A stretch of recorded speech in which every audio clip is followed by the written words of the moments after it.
அஸ்ஸலாமு அலைக்கும் and good evening students. வணக்கம். வாய்ஸ் கிளியராம்மா?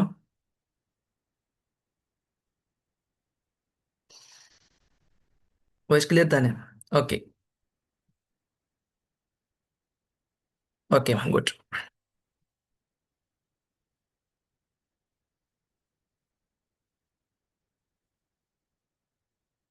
லாஸ்ட்டாக நம்ம 18.4 மனிதவள முகாமைத்துவ திட்டம் பார்த்தோம் என 4 பார்க்க இருக்கோம் என.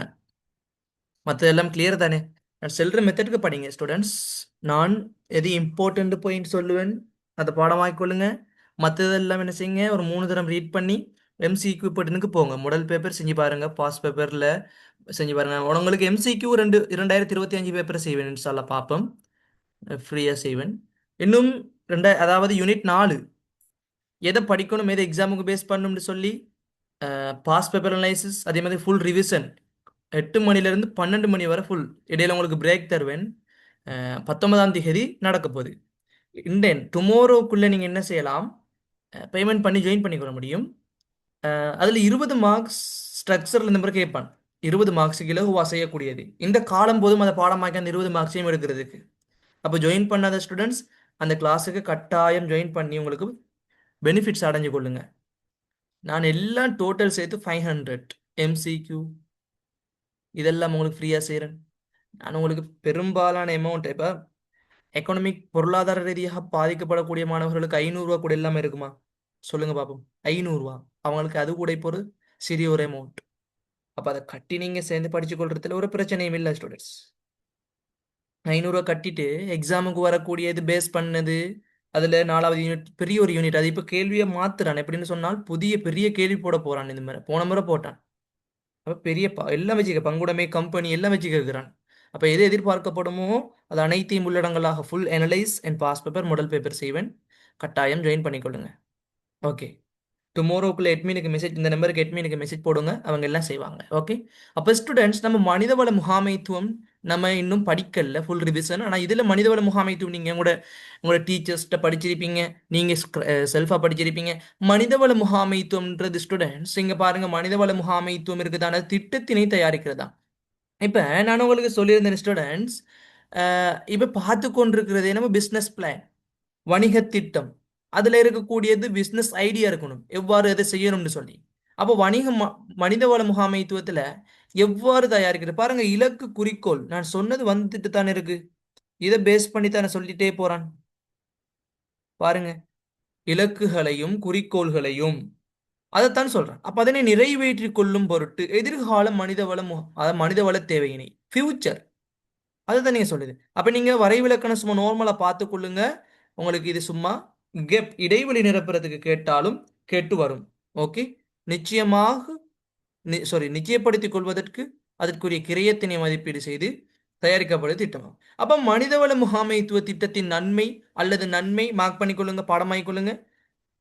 மனிதவள முகாமைத்துவ திட்டத்தின் நன்மை அல்லது பயன் அல்லது முக்கியத்துவம். மை டியர் ஸ்டூடெண்ட்ஸ், இப்ப மனிதவள முகாமைத்துவம் தான் நீங்க உங்களுக்கு நினைச்சு கொள்ளுங்கம்மா ஹெச்ஆர்எம். இப்ப இப்ப ஹை லெவல் கோர்ஸ் ஒன்று இருக்கு. ஹெச்ஆர்எம் முடிச்சவங்களுக்கு வெளிநாட்டுல நல்ல ஒரு வேலை வாய்ப்பெல்லாம் இருக்கு. 15 லட்சம் சம்பளம் எடுக்கிற மாதிரியும், 20 லட்சம் 25 லட்சம் ஹெச்ஆர் முடிச்சவங்க. ஹெச்ஆர் முடிச்சிருந்தா போதும், ஓப்பன் யூனிவர்சிட்டியில முடிச்சாலும் போதும், நீங்க எங்க ஹெச்ஆர்எம் முடிச்சிருந்தாலும் சரி. இப்ப எனக்கு போலும், நான் போகாம இருக்கேன், எனக்கு வெளிநாடு சரி வராது. ஓகே.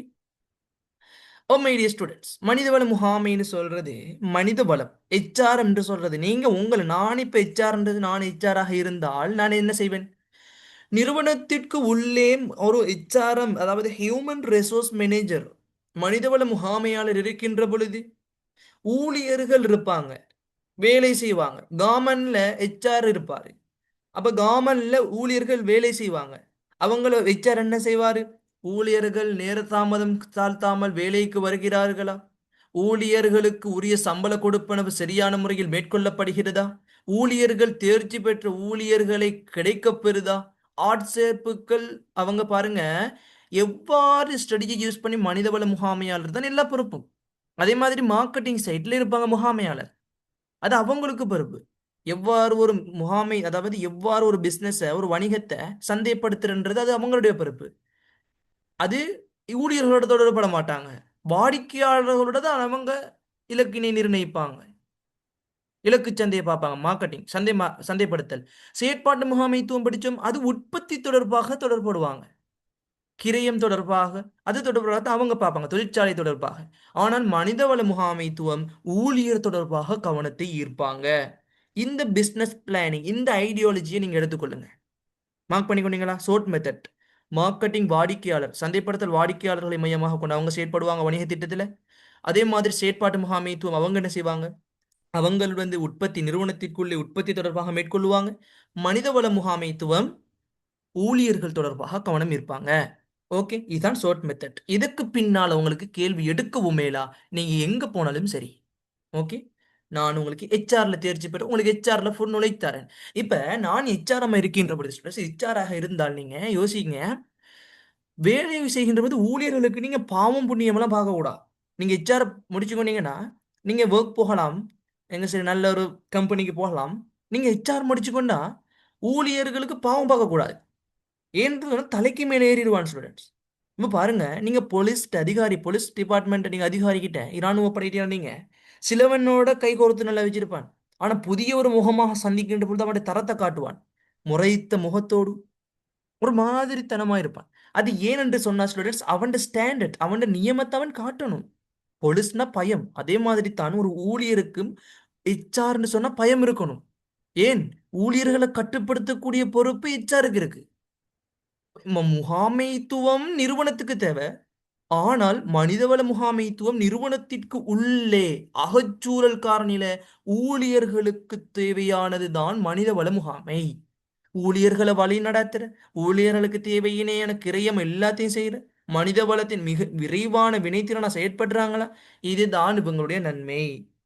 அண்டர்ஸ்டுட்? ஓகே, 100% விளங்கணும். உங்களுக்கு சிறு டவுட் இருந்தாலும் கேட்கலாம். எது சிறு டவுட், அதை விட்டு போறீங்களா, நீங்க டவுட் கேட்குறீங்களா, அப்பதான் நீங்க படிக்கிறீங்கன்ற அர்த்தம்.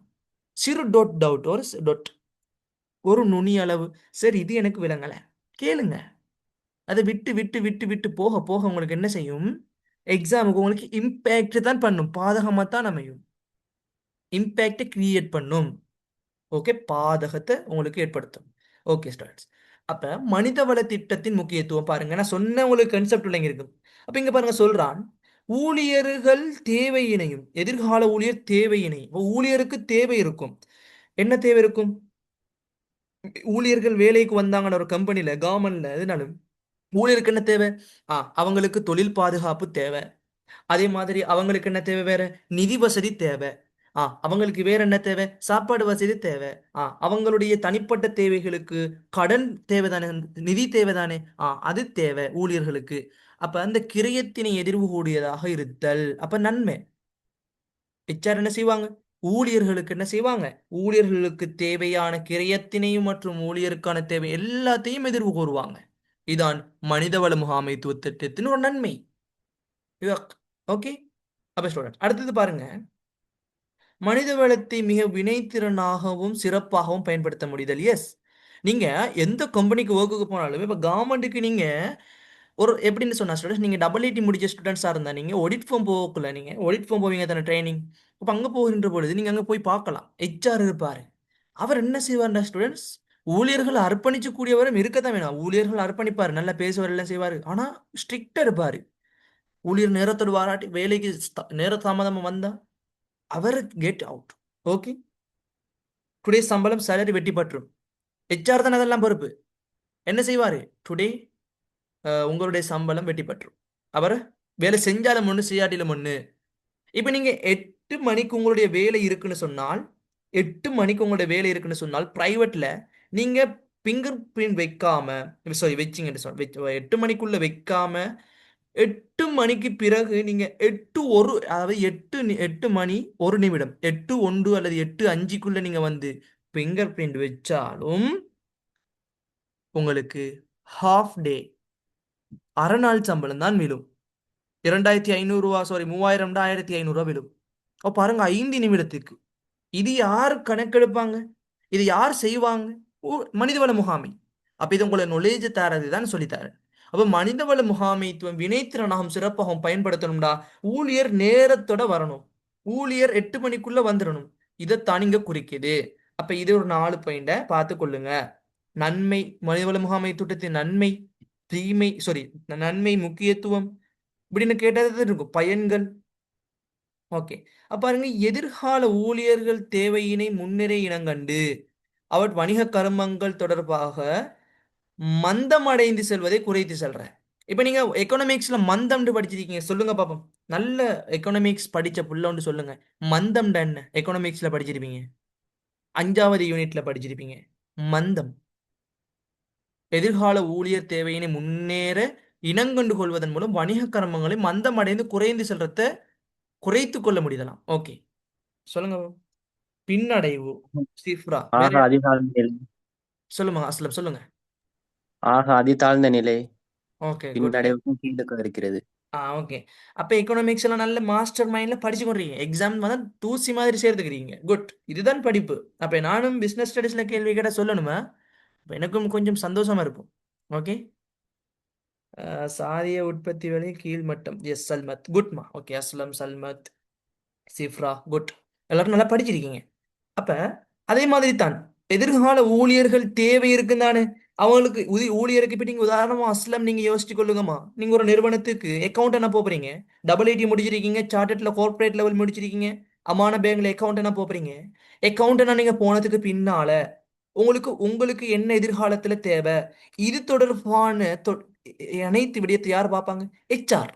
இந்த கர்மம் மந்தமடைந்து குறைவடைந்து ஊழியர்களுக்கு ஊக்குவிப்பு இன்மையின்றி அவங்களுக்கு தேவையானதை மட்டமடைந்து கொள்கின்ற பொழுது யாரு உங்களுக்கு என்ன தேவை? அப்ப என்ன செய்யணும்? HR என்ன செய்வாரு? ஊழியருக்கு அஸ்லமுக்கு என்ன தேவை? எதிர்காலத்துல இவர் அஹ், எதிர்காலத்துல இவருக்கு நிதி தேவை, கடன் தேவை. அதே மாதிரி இவர் வீடு கட்ட போறாரு, இவருக்கு ஃபியூச்சர்ல வெட்டிங் இருக்கு. இது தொடர்பான கவனம் ஈர்த்தி ஊழியர் தேவையினை முன்னரே அறிந்து கொண்டு ஆ மந்தம், பின்னடைவு செல்லாமல், ஆழ்ந்த இரங்கலுக்கு செல்லாமல் முன்கூட்டியே அதை குறைச்சு கொள்ற. அப்ப இது HR மூலம் ஒரு நன்மை கிடைக்கும். Okay, good. ஓகேம்மா. அப்ப பொருளாதார பின்னடைவு மேலும் அதிகரித்தல், கிருத்தி. ஓகேம்மா.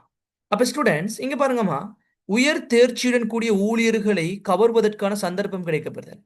அப்ப இந்த கவர்வதற்கான மேல போட்டுக்கொள்ளுங்க, ஊழியர் ஆட்சேர்ப்பு. கவர்வதற்கான சந்தர்ப்பம்ன்றதுக்கு ஊழியர் ஆட்சேர்ப்பு. இப்ப ஒரு நிறுவனத்துக்கு ஸ்டூடெண்ட்ஸ் மனிதவள முகாமைத்துவத்தை ஒப்படைப்பாங்கம்மா. ஒரு ஊழியருக்கு மனிதவள முகாமைத்துவத்தை ஒப்படைப்பாங்க எப்படின்னு சொன்னால், HR எப்படி இருக்கணும்னு சொன்னா, ஊழியரை நீங்க சேர்ப்பனவு செய்கின்ற பொழுது வினைத்திறனாக நிறுவனத்திற்கு செயற்படணும். இல்லையெனில் நீங்க ஊழியர் எடுத்துக்கொள்ளக்கூடாது. HR வரக்கூடிய அதாவது ஒரு லெட்டர்.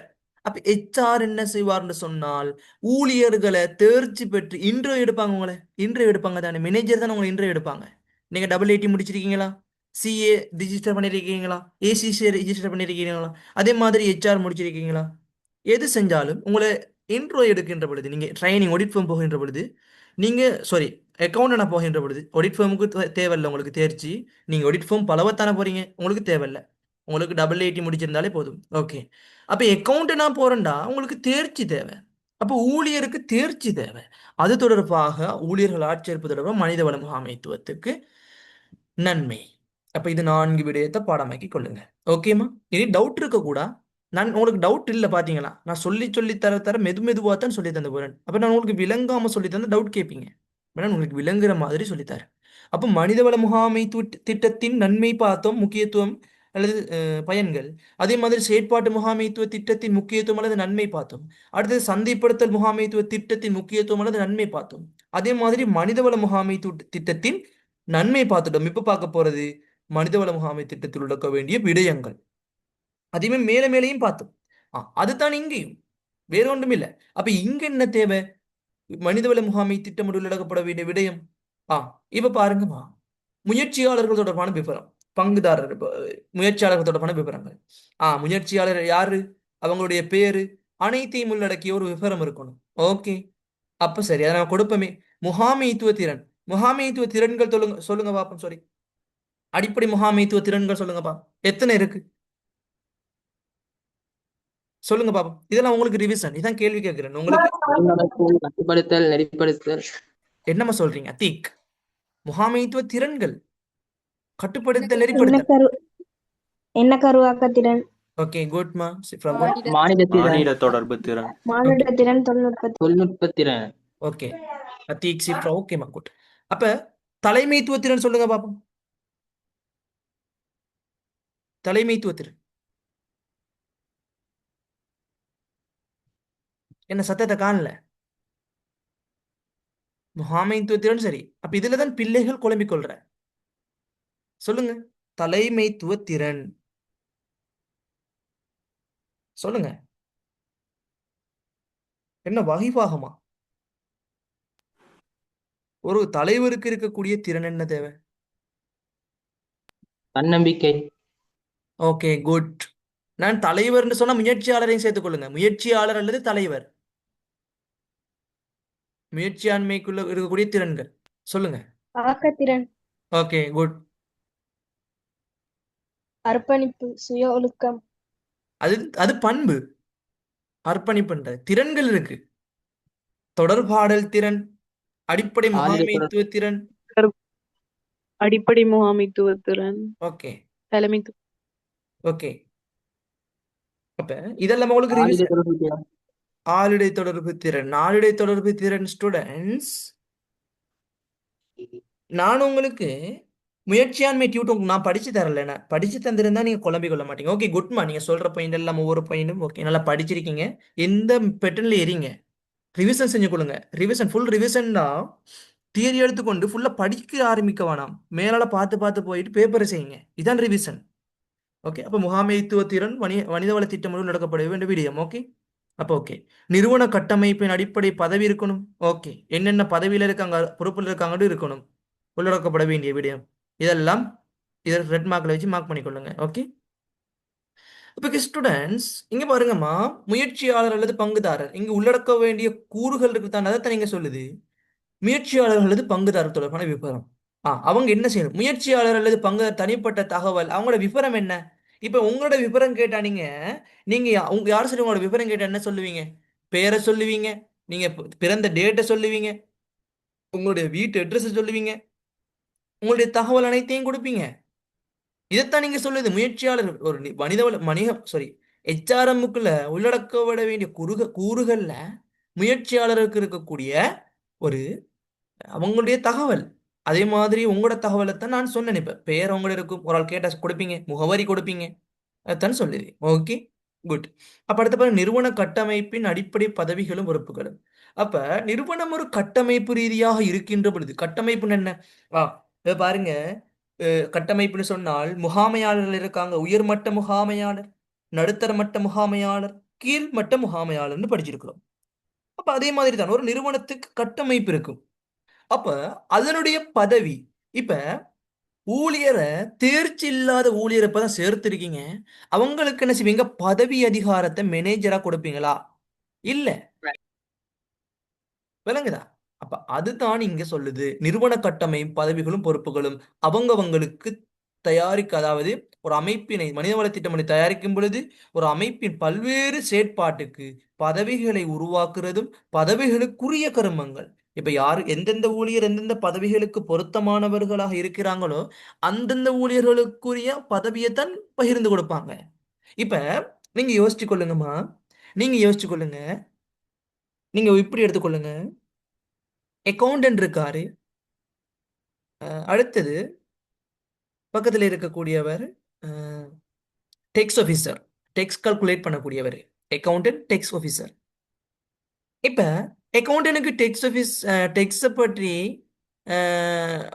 கால்குலேட் பண்ணுங்கன்னு சொல்லி உடனடியாக கொடுத்தா அவருக்கு என்னென்ன தகவல் தெரியும்? டெக்ஸ் வீதம் தெரியுமா? வரி வீதம், 2026ஆம் ஆண்டிற்கான வரி வீதம் தெரியுமா? இல்ல. அப்ப அவருக்குரிய பதவியை அவருக்கு தான் கொடுக்கணும். பதவிகளுக்குரிய கர்மம். அப்ப கணக்காளர் செய்வது வருமானம் மற்றும் செலவீனங்களை கழித்து தேறிய லாபத்தினை காண்ற. ஓகே, இன்கம் டேக்ஸ் செலுத்தணும். அப்ப ஒரு டேக்ஸ் ஆபீசர் அவர் என்ன செய்வார் சொன்னால், அவர் ஒரு நிறுவனத்துக்கு வரக்கூடிய வருமானங்கள்ல வருடத்திற்கு எத்தனை சதவீதம் வரி செலுத்த வேண்டுமோ அந்த விடயங்கள் எல்லாம் உள்ளடக்கிய நபர், அந்த அதிகாரிக்கு மட்டும் அந்த பொறுப்பை கொடுக்கணும். ஓகே, அண்டர்ஸ்டாண்ட், இது உங்களுக்கு புரியும், பேசிக் கன்செப்ட். இதுதான் சும்மா உங்களுக்கு பேசிக், இதெல்லாம் உங்களுக்கு தெரிஞ்சிருக்கணும். ஓகே, நான் சொல்றத மட்டும் மார்க் பண்ணி பாடமாக்கிக் கொள்ளுங்க. அப்ப இது நிறுவன கட்டமைப்பின் அடிப்படை பதவிகளும் பொறுப்புகளும், இது கன்செப்டோட விளங்கிக் கொள்ளுங்க. ஓகே, அப்ப இங்க பதவிகள் பாருங்க, சிஇஓ, ஓகே, பிரதான நிறைவேற்று அதிகாரி. ஓகே, செயற்பாடு என்ன? அவங்களுடைய வணிக முகாமைத்துவ கருமங்களுக்குரிய தீர்மானங்கள். ஐபோன் ஐபோன் ஐபோன் 14 ப்ரோ, உங்களோட நேம மாத்துங்கம்மா. ஐபோன் 14 ப்ரோ நேம மாத்துங்க. அல்லது மைக் ஆஃப் பண்ணுங்க. டவுட்னா மைக் ஆன் பண்ணி கேளுங்க. நேம மாத்திக்கொள்ளுங்க உங்களோட.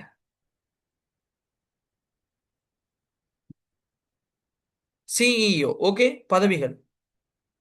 அப்ப அந்த செயற்பாடு என்ன? வணிக முகாமைத்துவ கருமங்களுக்குரிய தீர்மானங்கள் எடுக்கிற. இப்ப நீங்க உயர்மட்ட முகாமையாளர் பார்த்திருப்பீங்கம்மா. உயர்மட்ட முகாமையாளர் இப்ப பாருங்க ஸ்டூடெண்ட்ஸ், நிறுவனத்திற்கு உள்ளேயும் காணப்படுவாங்க, வெளியேயும் காணப்படுவாங்க. அகத் மற்றும் புற ரீதியாக சிந்திக்கும் ஆற்றல், தூர நோக்கு ஆற்றல், இலக்கு, தந்திரவாய தீர்மானம் மேற்கொள்ளல், அதுதான் அவங்களுக்கு உயர்மட்ட முகாமையில் இருக்கக்கூடிய வணிகம் தொடர்பான தீர்மானம் எடுக்கிற. இந்த சொல்லிருக்கான் பாருங்க, தந்திரோபாயம் தொடர்பான திட்டம். இதைத்தான் நீங்க சொல்லுது. அப்ப இங்க பொறுப்பு என்ன? முழுமையான அமைப்பிற்குமான பொறுப்பு கூறல். இப்ப நடுத்தர மட்ட முகாமையாளர் HRM ஊழியர்கள் தொடர்பாக பொறுப்பு கூறணும். ஊழியர் சரியான நேரத்தில் வேலைக்கு வரவு செய்யறாங்களா, அதே மாதிரி ஊழியர்கள் வினைத்திறன செயற்படுறாங்களா, அதை பார்க்கணும்.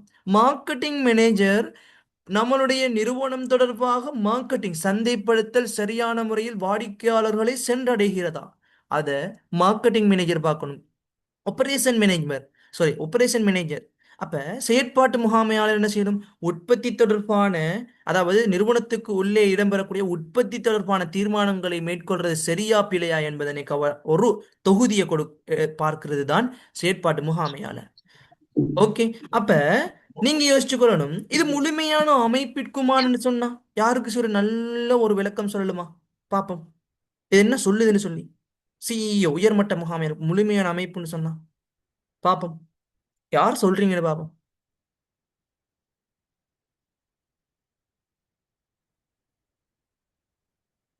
சரி, விலங்குல சார், நீங்க என்ன கேக்குறீங்க?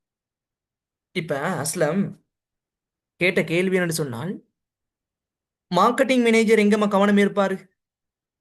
மார்க்கெட் தொடர்பாக, சந்தைப்படுத்தல் தொடர்பாக வாடிக்கையாளருக்கு பொருள் போய் சேரணும். செயற்பாட்டு முகாமையாளர் என்னத்தை கவனம் இருப்பாரு? நிறுவனத்திற்கு உள்ள உற்பத்தி தொடர்பாக கவனம் இருப்பாரு, கவனம் செலுத்துவார். மனிதவள முகாமையாளர் என்ன நினைப்பாரு? HR என்ன செய்வாரு? ஊழியர் சரியான நேரத்துல வாராங்களா போறாங்களா, அப்ப அவங்கெல்லாம் நடுத்தர மட்ட முகாமை. அப்ப இங்க கேட்டிருக்க நான் கேள்வி, இங்க முழுமையான அமைப்பிற்குமான பொறுப்பு கூறல், இதற்கான விளக்கம் தர முடியுமா? ஏன் இப்படி சொல்றான்? இங்க செயற்பாடு, சந்தைப்படுத்தல், மனிதவள திட்டம் எல்லாத்தையுமே ஒன்றுபடுத்தி அங்க நடுத்தர முழுமையான பொறுப்பு கூறுறது. ஓகே, சுங்காத், ஓகேம்மா, நல்ல குட், இதைத்தானே கேட்டேன் நான். ஓகே, விளங்கிட்டாஸ்லாம். ஓகே, இப்ப நடுத்தர மட்ட முகாமையாளர்ல யாரெல்லாம் இருப்பாங்க? HRM இருப்பாங்க, மார்க்கெட்டிங் மேனேஜர் இருப்பாரு, ஆபரேஷன் மேனேஜர் இருப்பாரு, ப்ரொடக்ஷன் மேனேஜர். அப்ப இவ்வளவு அனைவரும் இருப்பாங்க. அப்ப அனைவரையும் உள்ளடக்கி உள்ளகம் மற்றும் வெளியக எல்லாம் உள்ளடக்கி முழுமையான அமைப்புக்கு என பொறுப்பு கூறுறது யாரு? சிஇஓ.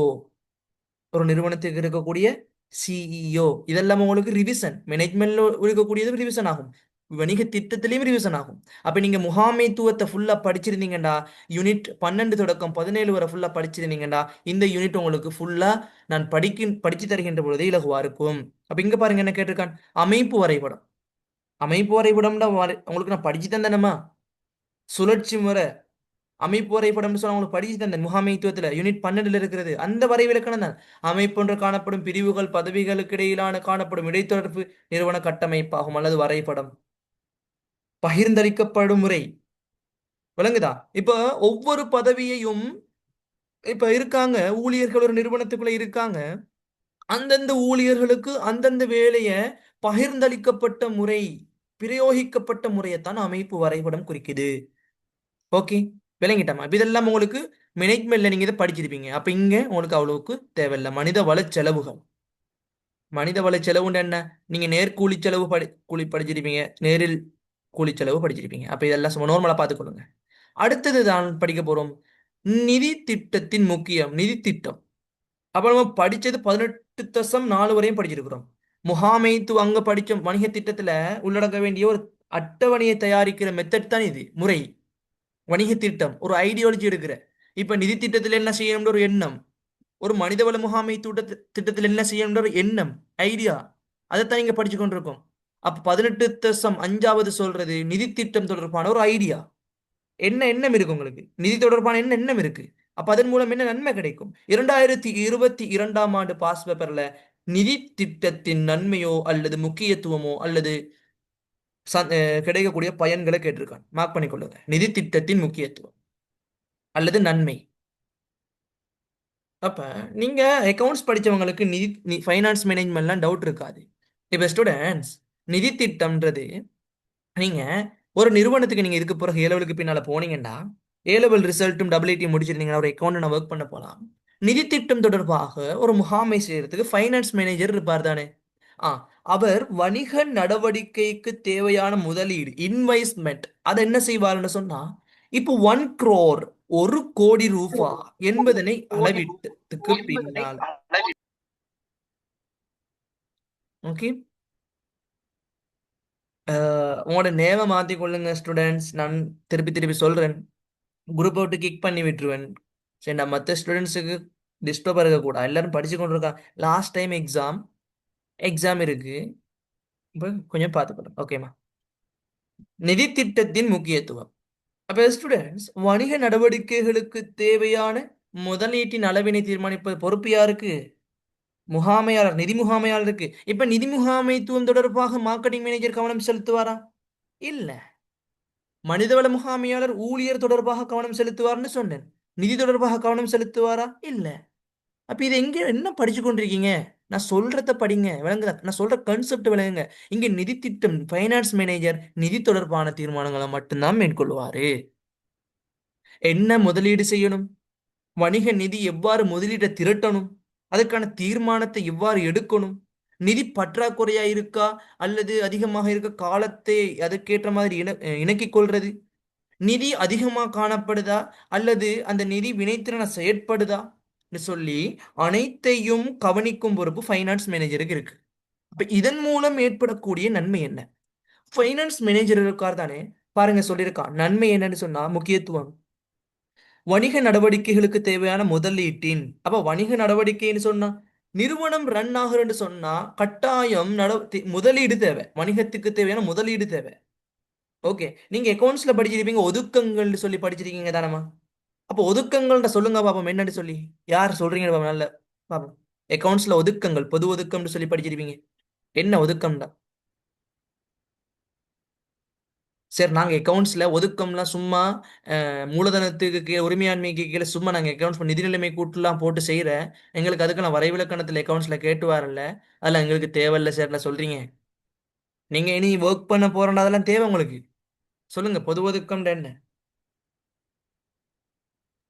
சார் பொது ஒதுக்கண்டா சார், சொல்லுங்க. நிறுத்தி வைத்த வருவாயிலிருந்து ஒரு பொது ஒதுக்கம் எடுக்கிறேன் சார்.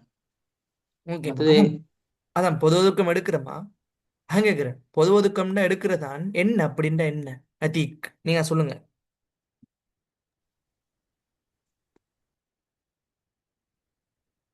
ஸ்டூடெண்ட்ஸ், என்ன தெரியுமாமா, எந்த நிறுவனமாக இருந்தாலும் நீங்க ஒரு இதை கட்டாயம் மார்க் பண்ணிக்கொள்ளுங்க. நீங்க பிசினஸ் செய்ய போறீங்களா ஏலவலுக்கு பின்னால்? எந்த ஒரு நிறுவனமாக இருந்தாலும் ஸ்டூடெண்ட்ஸ், நிறைய நிறுவனம் கடன்ல இயங்கும். கடன்ல தானே பிசினஸே கடன்ல தான் இயங்குவாங்க நிறைய பேர். ஏன்? நம்மட பணத்தை ஸ்டூடெண்ட்ஸ் எதிர்காலத்துல நம்மட நிறுவனம் நட்டம் அடைய போகுதுன்னு தெரியுமா? நட்டம் அடைய போகுது, எதிர்பாராத விளைவு சந்திக்கும்னு தெரியுமா? அதற்காக நிறுவனம் என்ன செய்யணும்? எதிர்கால நோக்கத்தின் அடிப்படையில பணத்தினை என்ன செஞ்சிருக்கணும்? ஒதுக்கி வச்சிருக்கணும். அதைத்தான் பொது ஒதுக்கம் பொது ஒதுக்கம்னு கூட அக்கவுண்டிங் சார் உங்களுக்கு உளுந்து உளுந்து கத்தி கத்தி படிச்சு தந்திருப்பாரு. செம்மையாக்கெல்லாம் செஞ்சிருப்பீங்க. ஓகே, அப்ப இதை பொது ஒதுக்கம் அப்படின்னு சொல்றேன்னு சொன்னா இது தொடர்பாக யார் செயற்படுவாரு? Finance manager. ஓகே, அப்ப ஓகேமா. அப்ப வணிக நிதியினை முதலீடு செய்தல் தொடர்பாக வணிக, அதாவது நிதியினை முதலீடு செய்யற, இப்ப நிறுவனத்துக்கு இலாபம் கிடைக்கணும். இலாபம் கிடைக்கிறன்னு சொன்னால் வணிக நிதியினை முதலீடு செய்தல் தொடர்பாக தீர்மானம் எடுக்கணுமே. அதெல்லாம் ஃபைனான்ஸ் மேனேஜர். இதெல்லாம் நன்மை கிடைக்கும். இதெல்லாம் ஒரு நன்மை. அப்ப நிதி சொன்னேன் பாருங்க, நிதி பற்றாக்குறை, நிறுவனத்துக்குள்ள நிதி இல்ல, அதனை ஏற்படுத்த காலத்தை இனங்கண்டு அதற்கான தீர்வை ஈடுபடுத்துற. ஓகே. ஆ இப்ப நிறுவனத்துக்கு நிதி பற்றாக்குறை, எவ்வாறு நிதியை திரட்டணும் என்ற தந்திரோபாயத்தை ஃபைனான்ஸ் மேனேஜர் மேற்கொள்ளணும். இது 4 பாயிண்ட மார்க் பண்ணி கொள்ளுங்க. அப்போ ஒவ்வொரு மேனேஜ்மெண்ட் படிச்ச சந்தைப்படுத்தல் முகாமைத்துவத்தின் முக்கியத்துவம் அல்லது நன்மைன்னு படிச்சோம். அதுக்கு உள்ளடக்க வேண்டிய கூறு அல்லது விடயம் படிச்சோம். அதே மாதிரி செயற்பாட்டு முகாமைத்துவத்தோட கூறு முக்கியத்துவம் பார்த்தோம். மனிதவள முகாமைத்துவத்தோட பார்த்தோம். இப்ப நிதி முகாமைத்துவத்தோட பார்க்கிறோம். இதான் பேட்டர்ன், இதான் லைன். இதுக்கு ஓர்டருக்கு படிச்சுட்டு வாங்க. ஓகே. அப்ப இங்க பாருங்க, நிதி திட்டம் ஒன்றில் உள்ளடக்கப்பட வேண்டிய விடயம் எஸ்டிமேட்டட் காஸ்ட், ப்ராஜெக்ட் காஸ்ட்டை சொல்லுவாங்க. மதிப்பிடப்பட்ட கிரயம் உள்ளடக்கப்பட வேண்டிய விடயம். அப்ப கிரயத்தை மதிப்பிடணும் ஸ்டூடெண்ட்ஸ். இப்ப நீங்க உதாரணமா யோசிங்க, ஒரு நிறுவனம் கிரயத்தை அளவிடாம ஒரு நிறுவனம் உற்பத்தி செய்துண்டா இலாபத்தினை கணிக்க முடியுமா? இலாபத்தினை கணிக்க முடியுமா? இல்ல. இப்ப ஒரு பொருள் நீங்க ப்ரொடக்ட் பண்றீங்க, நீங்க மூலப்பொருளுக்கான கிரயம், போக்குவரத்துக்கான கிரயம், மேம்படுத்தலுக்கான கிரயம், விநியோக கிரயம், இது அனைத்து கிரயத்தையும் மதிப்பிட்டால் தான் உங்களுடைய தேரி இலாபம் இனங்காணுவீங்க தானே. நீங்க தேரி இலாபம் இனங்காணுவீங்க. நீங்க இலாபத்தை இனங்காண வேண்டுமென்றால் நீங்க என்ன செய்ய வேண்டும்? உங்களுடைய கிரயத்தை மதிப்பிட வேண்டும். அப்பொழுதுதான் உங்களுடைய நிறுவனம் வருடத்திற்கு எவ்வாறு இலாபத்தினை உழைக்குது என்பதனை நீங்க அறிய முடியும். அதுதான் ப்ராஜெக்ட் காஸ்ட், மதிப்பிடக்கூடிய கிரயம். Okay okay sir. அப்ப அடுத்தது 2வது பாயிண்ட் பாருங்க, மதிப்பிடப்பட்ட வருமான கூற்று, இன்கம் ஸ்டேட்மெண்ட். படிச்சிருக்கீங்க அக்கௌண்ட்ஸ்ல எல்லாரும் எடுக்கக்கூடிய மாணவர்கள் இருக்கீங்க. ஏன்னா எல்லாரும் ஹாதிக் சேட்டை படிச்சிருப்பீங்க. நல்லா உளுந்து மாடல் பேப்பர்லாம் செஞ்சிருப்பார். அப்ப மதிப்பிடப்பட்ட வருமான கூற்று. அப்ப வருமான கூற்றை மதிப்பிடணும். அதுல இருக்கக்கூடிய அனைத்து செலவீனங்களையும் கழிச்சு வருமானங்களை கண்டிருக்கணும். அப்ப ஏனைய முற்றுமடங்கிய வருமானங்கள்ல பார்த்து மொத்த ஏனைய முற்றிய முடங்கிய வருமானத்தை போட்டு கைக்கொள்ளாபத்தை, அதாவது நிறுத்தி வைத்த வருவாயை காணணும். நிதிநிலைமை கூற்று தயாரிக்கணும். இதெல்லாம் உங்களுக்கு மதிப்பு. நிதிநிலைமை கூற்று அது நிதி திட்டம் ஒன்றில் தயாரிக்கப்பட உள்ளடக்க வேண்டிய விடயம் இதெல்லாம். அப்ப மதிப்பிடப்பட்ட காசு பாய்ச்சல் 3வது பாருங்க. இதெல்லாம் ஞாபகம் சும்மா வச்சுக்கொள்ளும். மதிப்பிடப்பட்ட வருமான கூற்று, மதிப்பிடப்பட்ட கிரயம், மதிப்பிடப்பட்ட காசு பாய்ச்சல் கூற்று. ஓகே. காசு பாய்ச்சல் கூற்றுனா நிறுவனத்திற்குள்ள காசாக வந்த விடயங்களையும் போன விடயங்களையும் வைத்து நேர்முறை மற்றும் நேரில் முறையில காண்றதுதான் காசு பாய்ச்சல் கூற்று. Estimated cash flow statement. Okay. அப்ப மதிப்பிடணும். கேஷ் ஃப்ளோ ஸ்டேட்மெண்ட், காசு பாய்ச்சல் கூற்ற, காசு எவ்வளவு நிறுவனத்துக்குள்ள வந்த, எவ்வளவு போன, ஆனால் வருமான கூற்று எந்த அடிப்படையில தயாரிக்கப்படும் சொல்லுங்க. வருமான கூற்று எந்த அடிப்படையில தயாரிக்கப்படும்? அட்டூறு அடிப்படை. குட். அப்ப காசு பாய்ச்சல் கூற்று எந்த அடிப்படையில் தயாரிக்கப்படும்? காசு அடிப்படை. ஓகே. அப்ப இதுதான். அப்ப இது ஞாபகம் இருந்தா நிதி திட்டம் ஒன்றில் உள்ளடக்கப்பட வேண்டிய விடயம் உங்களுக்கு மறக்காது. அப்ப உங்களுக்கு நீங்க அக்கவுண்ட்ஸ் படிச்ச ஸ்டூடெண்ட்ஸுக்கு இதெல்லாம் கஷ்டமா? நோ. அப்ப இதுதான் இலகுவான மெத்தட். அப்ப நீங்க வணிக திட்டம் ஒன்று ஒரு சாப்டர் இருக்கு, அதை வேறையா எடுத்து படிச்சு கொள்ளணும், அதற்கான நேரத்தை ஒதுக்கணும் இல்லாம கன்செப்டை பாருங்க, இந்த சப்ஜெக்ட் எதோட டச் ஆகுது அதை பார்த்துக்கொள்ளுங்க. அப்ப வணிக திட்டம்னா என்ன? இதுக்குள்ள பாருங்க, சந்தைப்படுத்தல் முகாமைத்துவ திட்டத்தின் முக்கியம்னு கேக்குது, அதுக்கு உள்ளடக்கப்பட வேண்டிய விடயம் கேக்குது. அப்ப நிதி முகாமைத்துவ திட்டம் கேக்குது, இதற்குள்ள உள்ளடக்கப்பட வேண்டிய விடயம் கேக்குது. அப்ப இதெல்லாம் பாருங்க. அப்ப இந்த சப்ஜெக்டோட அக்கவுண்ட்ஸோட சம்பந்தப்படுது, மார்க்கெட்டிங் படிச்சிருக்கோம், முகாமைத்துவம் அதோட சம்பந்தப்படுது. அப்ப இதெல்லாம் அவதானிச்சு நீங்க படிச்சு கொண்டீங்கன்னா 100% பிசினஸ் ஸ்டடீஸ்ல எடுப்பீங்க. இது போதும். அப்ப நீங்க இன்னும் யூனிட் 4க்கு நீங்க ஜாயின் பண்ணலன்னு சொன்னா, இதையும் விட இறங்கி உங்களுக்கு யூனிட் 4ல ஃபுல்லா செய்யறதுக்கு இருக்கு. 8 மணிலேருந்து 12 மணி வரை எது எது எக்ஸாமுக்கு வருமோ, எது கட்டாயம் படிக்கணுமோ. அப்ப இன்னும் ஸ்டூடெண்ட்ஸ் இப்பதான் 38 பேர் ஜாயின் பண்ணியிருக்கிறாங்க. அப்ப இன்னும் உங்களுக்கு ஃப்ரீயா கிளாஸ் செய்யறதுக்கு இருக்கு. நீங்க அதுக்கு மட்டும் தான் உங்களுக்கு 500 ரூபாய் பேமெண்ட் பண்ணணும். வசதி இல்லாத பிள்ளைகள் இருந்தாலும் 500 ரூபாய் உங்கள்ட்ட இல்லாம இருக்குமா? இல்ல. நான் எல்லா ஸ்டூடெண்ட்ஸுக்கும் சமமான கிளாஸ் தான் செய்யறேன். யாருக்கும் பாதகமாகவும் இருக்கக்கூடாது, யாருக்கும் சாதகம், எல்லாருக்கும் சாதகம். ஏன்? எல்லா மாணவர்களும் படிச்சுக் கொள்ளலாம். வாங்க, 500 கட்டினா எல்லாம் ரெக்கார்டிங் தருவேன். எதுட யூனிட் 12ட, யூனிட் 13ட, 14ட, யூனிட் 7ட பாஸ் பேப்பர் ரெக்கார்டிங் இதெல்லாம் தருவேன். அப்ப நீங்க படிச்சுக்கொள்ளலாம். அப்ப நீங்க என்ன செய்யலாம்? உங்களுக்கு படிப்புத்தான் முக்கியம். நானும் எனக்கும் நீங்க எங்க படிச்சாலும் நல்லா படிச்சு கொள்ளணும், அதுதான் முக்கியம். ஓகே, அப்ப இதெல்லாம் நிதி நிலைமை குழு நடக்கப்பட வேண்டிய விடயங்கள். இதெல்லாம் பார்த்துக்கொள்ளுங்க. 4 விடயங்களை பாடமாய் கொள்ளுங்க. அப்ப செயல் திட்ட கிரயம், பிசினஸ் பிளான்ல மதிப்பிடப்பட்ட கிரயம். இது ஒரு வருட பாஸ் பேப்பர்ல எதை கேட்டிருந்தான்னு சொன்னால் செயற்பாட்டிற்கு முன்னதான செலவு. இதை பாஸ் பேப்பர்ல கேட்டிருக்கான். Sorry students, 2 minutes wait. Okay, அதான் வாங்க கேக்குது, இசாக்கு வாங்க கேக்குது, கொஞ்சம் wait.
Okay students, okay, clear. Okay, அப்பமா ஸ்டூடெண்ட்ஸ், செயல் திட்ட கிரயம்டா நீங்க அக்கவுண்டிங்ல படிச்ச விடயம் தான் இதெல்லாம்.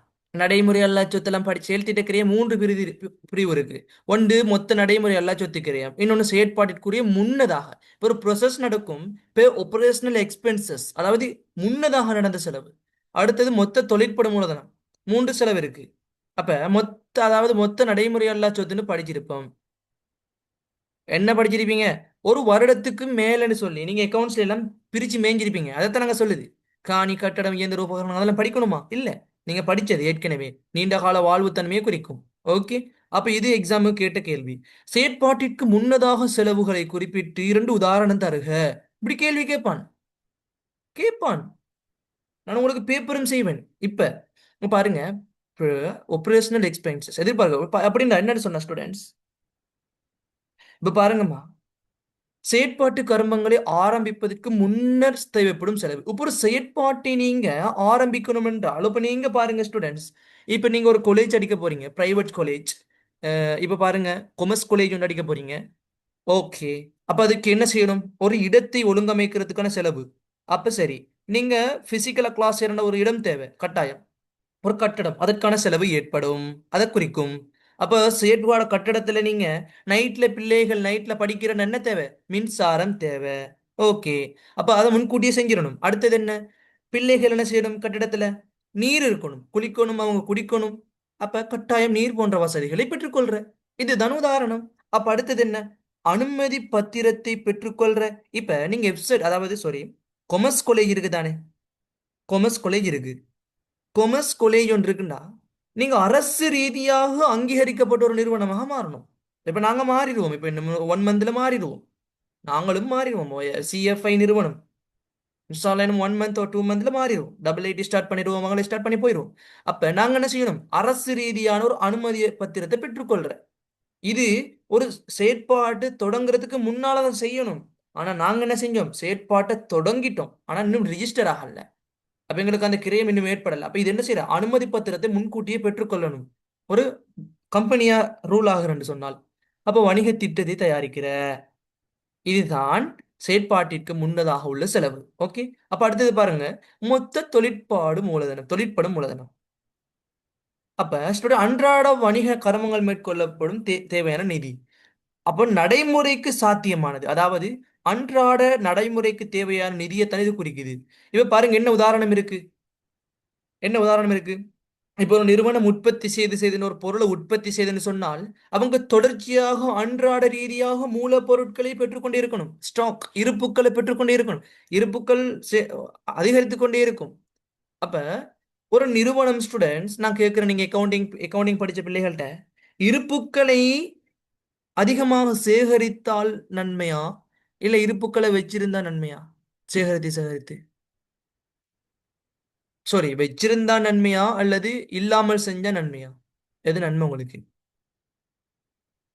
சொல்லுங்க ஸ்டூடெண்ட், ஒரு ஆள் சொல்லுங்க, குயிக்ல செட் போடுங்க, இல்லாட்டி சொல்லுங்க. சார் இல்லாமல் செய்யறது நன்மை. சல்மத், ஓகே. நான் இப்ப சொல்றத நல்லா கேளுங்க, நான் மெதுவா தானே சொல்றேன்.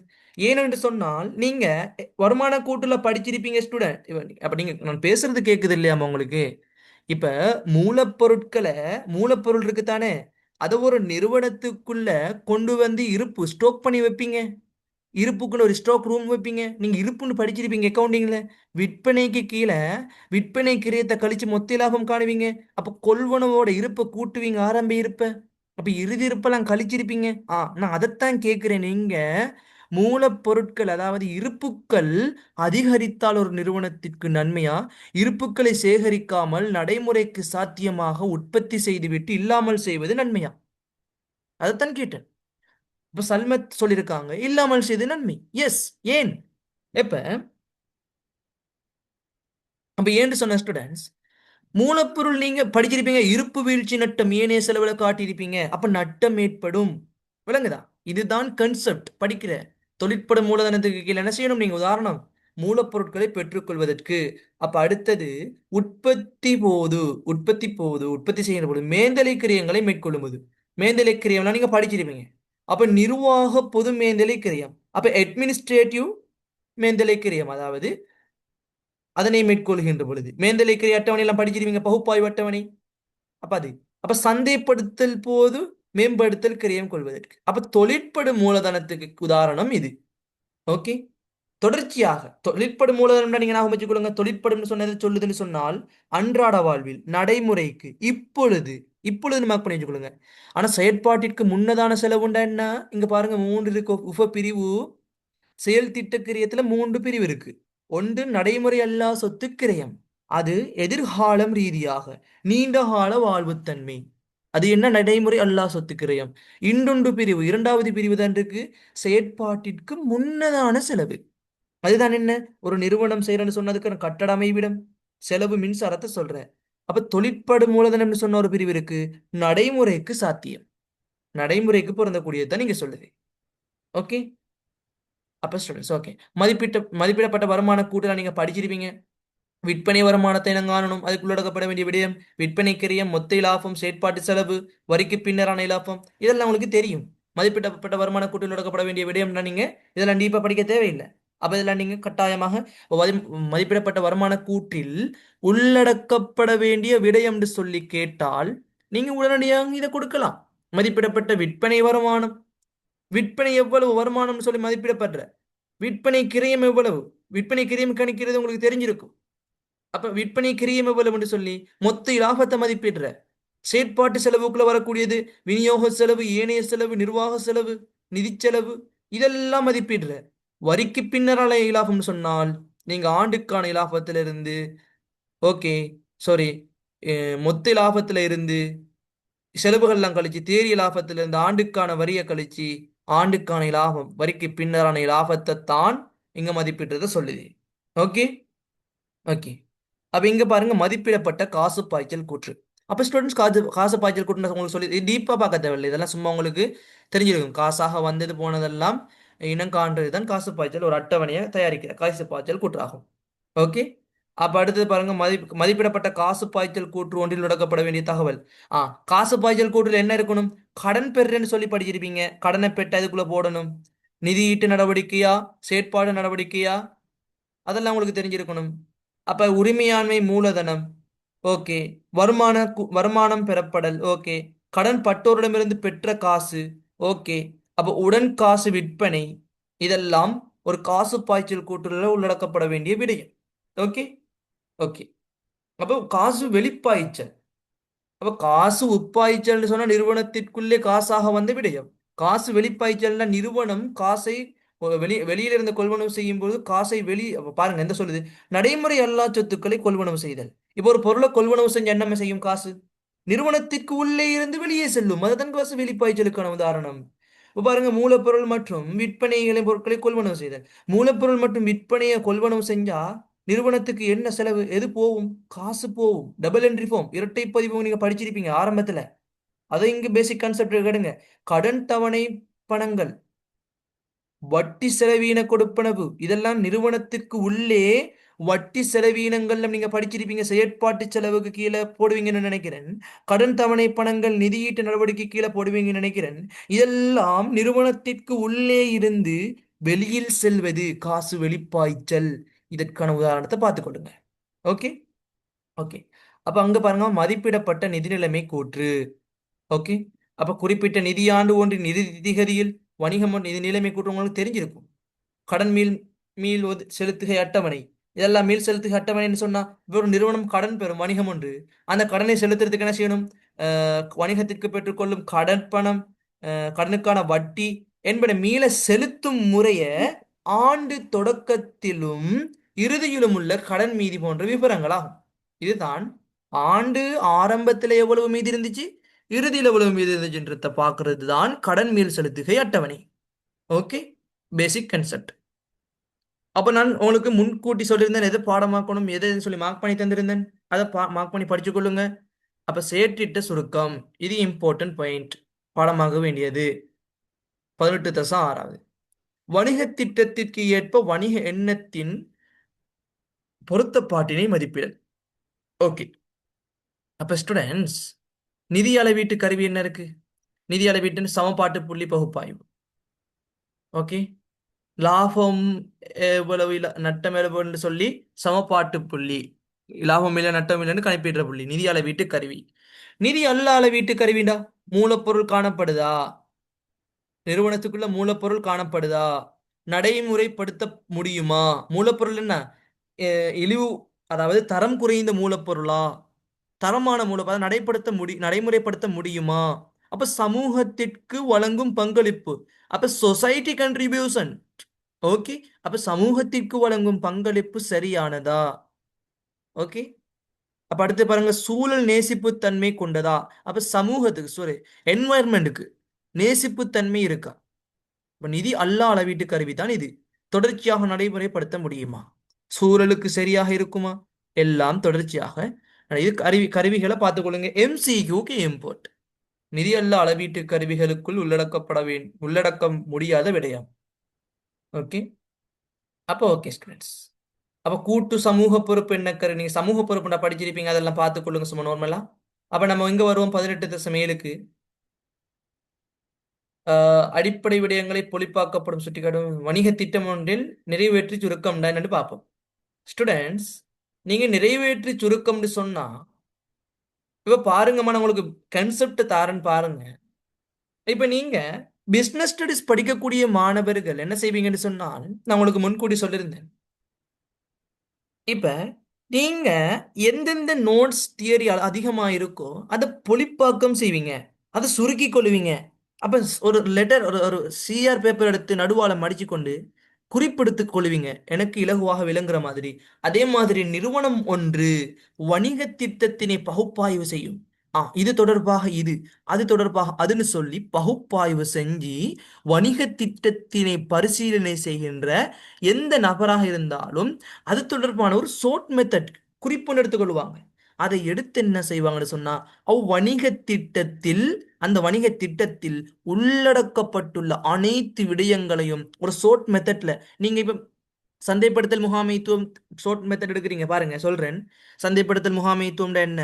சந்தைப்படுத்தல் முகாமைத்துவம் வணிகத்திற்கும் அல்லது பொருளாதாரத்திற்கும் நுகர்விற்கும் எவ்வாறு வழிவகுக்கும்? சந்தைப்படுத்தல் முகாமைத்துவ எண்ணக்கருக்கள், முழுமைசார் சந்தைப்படுத்தல் எண்ணக்கருக்கள், சந்தை துண்டமாக்கல், துண்டமாக்கலின் அடிப்படைகள், தேவைப்பாடுகள், சந்தை துண்டமாக்கலினால் ஏற்படக்கூடிய நன்மைகள். அப்ப இதெல்லாம் ஷார்ட் மெத்தட். நீங்க என்ன செய்வீங்க? மத்ததெல்லாம் விட்டுட்டு இதெல்லாம் ஹெட்டிங் போட்டீங்க, ஷோர்ட்டா எழுதி எழுதி கொண்டு வருவீங்க. அதே மாதிரி என்ன செய்யும்னா, நிறுவனம் ஒன்று நிறுவனத்திற்குள் உள்ள விடயங்கள் அனைத்தையும் உள்ளடக்கி பரிசீலனை செய்து, இங்க பாருங்க சொல்லியிருக்கான், வணிக திட்டத்தை பரிசீலனை செய்கின்ற நிறைவேற்று சுருக்க ஒன்று வாசித்த பின்னர் அவ்வணிக திட்டத்தின் உள்ளடக்கப்பட்டுள்ள விடயங்கள் மூலம் வணிகம் தொடர்பாக உருவாக்குகின்ற ஒரு மனதில் நான் சொல்லியிருந்தேன் ஸ்டூடெண்ட்ஸ், வணிக ஐடியாலஜின்றது மனதில் தான் இருக்கணும், உங்களுக்கு வெளியே சொல்லிக்கொண்டு தெரியக்கூடாது. இப்ப பாருங்கம்மா ஸ்டூடெண்ட்ஸ், ஒரு முதலீட்டாளர் யாரா இருந்தாலும் ஸ்டூடெண்ட்ஸ், ஒரு பிசினஸ் மேனா இருந்தாலும் யாரா இருந்தாலும், நீங்க உங்க வாப்பா பிசினஸ் செஞ்சாலும், உங்களுடைய உங்களுடைய உம்மா வாப்பா பிசினஸ் செஞ்சாலும், நீங்க பிசினஸ் ஐடியாலஜியை கேட்டு பாருங்க, எல்லாம் சொல்லித் தர மாட்டாங்க. உடனடியாக எல்லாம் சொல்லித் தர மாட்டாங்க. ஏன்? மனது ரீதியாக ஒரு நிறைவேற்று சுருக்கம் வச்சிருப்பாங்க. பிசினஸ்ல இதான், இந்த நாட்டுக்கு போனா இந்த பொருளை பெறலாம், இப்படி மார்க்கெட்டை பிடிக்கலாம், அனைத்து விதமான நாலேஜை வச்சிருப்பாங்க. கேட்டா, இப்ப நீ படிக்கிற வேலையை பாரு புள்ள, இன்னொன்னு சொல்லுவாங்க, உனக்கு குறிப்பிட்ட காலம் வரட்டும், சொல்லித்தர மாட்டாங்க. ஏன்?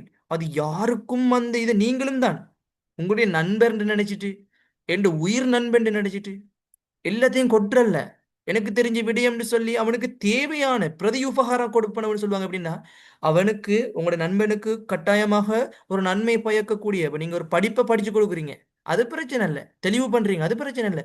நீங்க செய்யக்கூடிய ஸ்ட்ராட்டஜி, ஏலவலுக்கு பின்னால நீங்க டபுள் ஐடி முடிச்சிருப்பீங்க, டபுள் ஐடி முடிச்ச போறவங்களும் இருப்பீங்க. இந்த மாதிரி 8ஆம் மாசம் முதல்ல அந்த எக்ஸாம் செய்றவங்களும் என்ன செய்வீங்க? ஏழுவலுக்கு பின்னால நான் ஏசிசி செய்ய போறேன்டா, அங்க போறீங்க சொல்லுவீங்களா? இல்ல, உங்களுடைய மனதில் வச்சுக்கொள்றது தான் இது.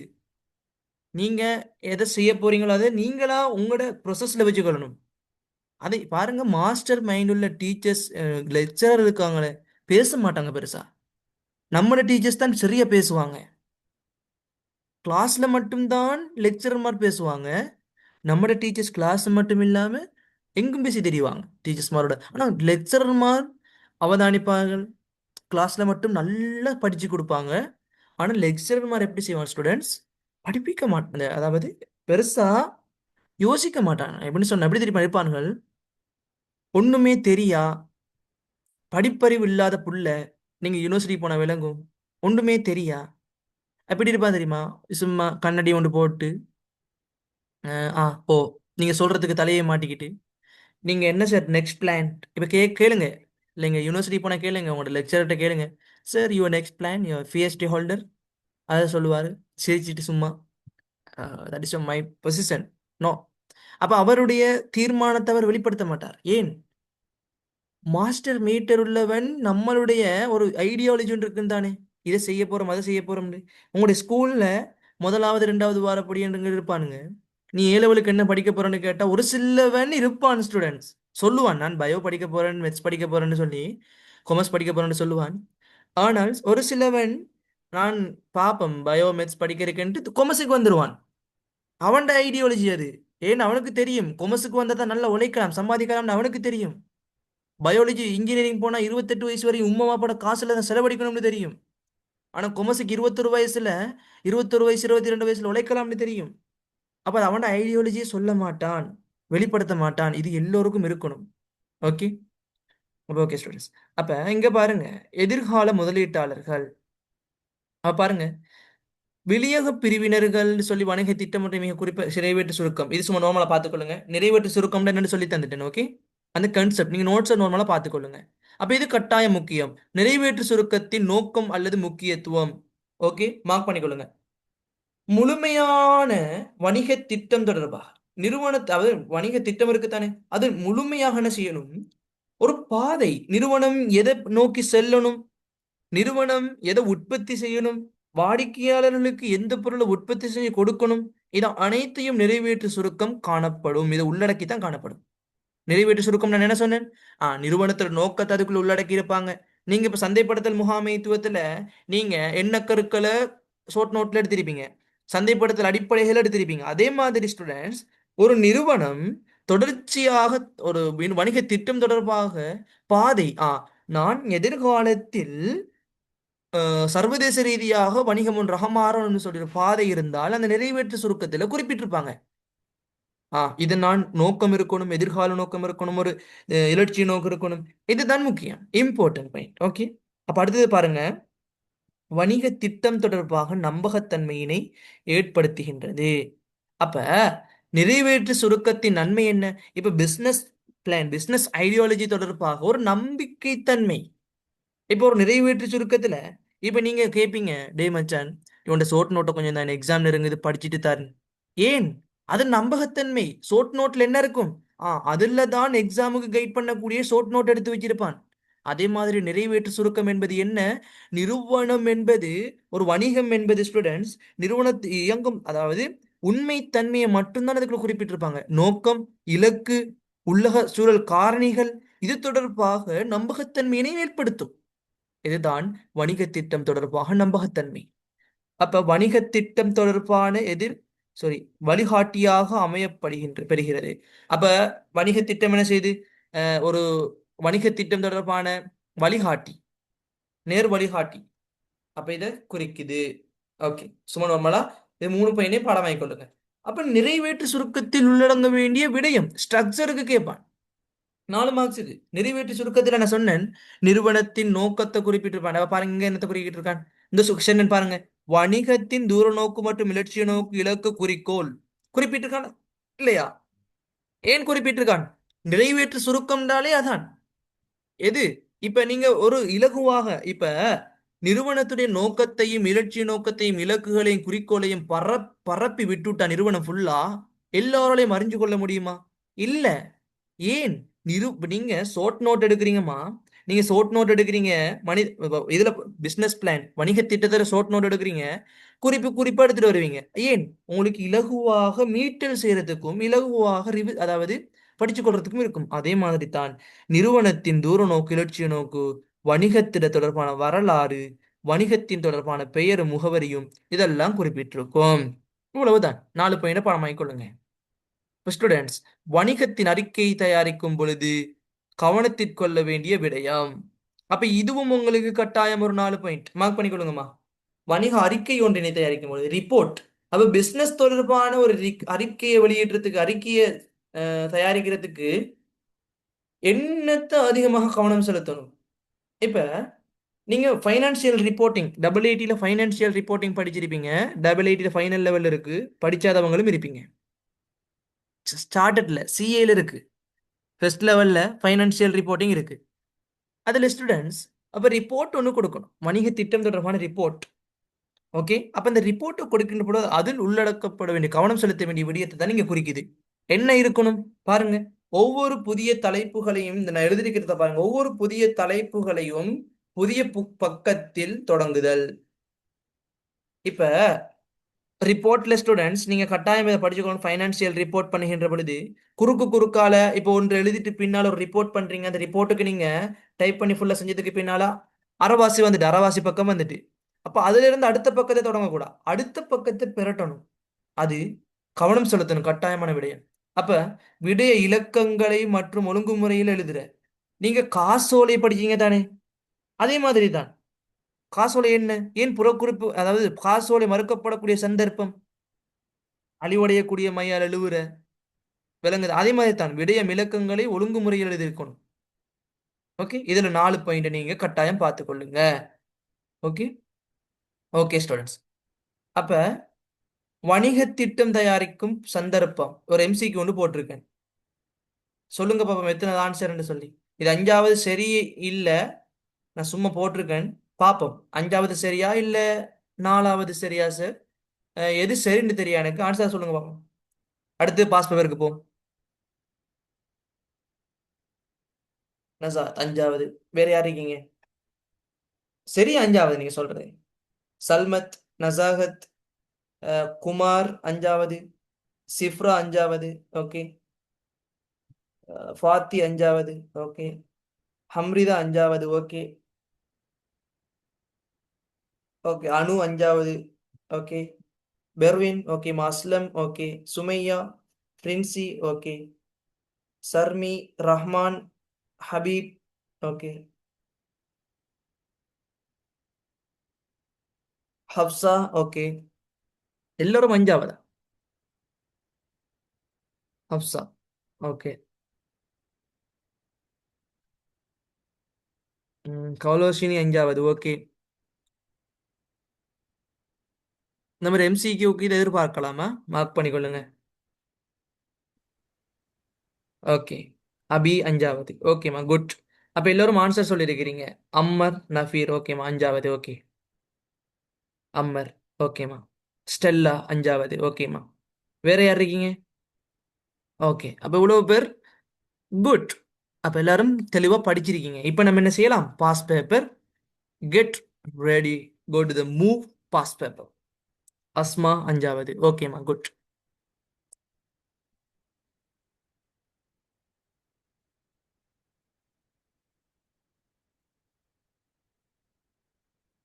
அப்ப ஸ்டூடெண்ட்ஸ் 2019ஆம் ஆண்டு பாஸ் பேப்பர்ல கேட்டிருக்கான்னு பாருங்க.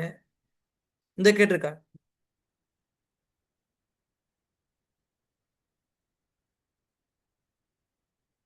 ஒன்னாவது சொல்லியிருக்கிறீங்க ஒரு ஆன்சை.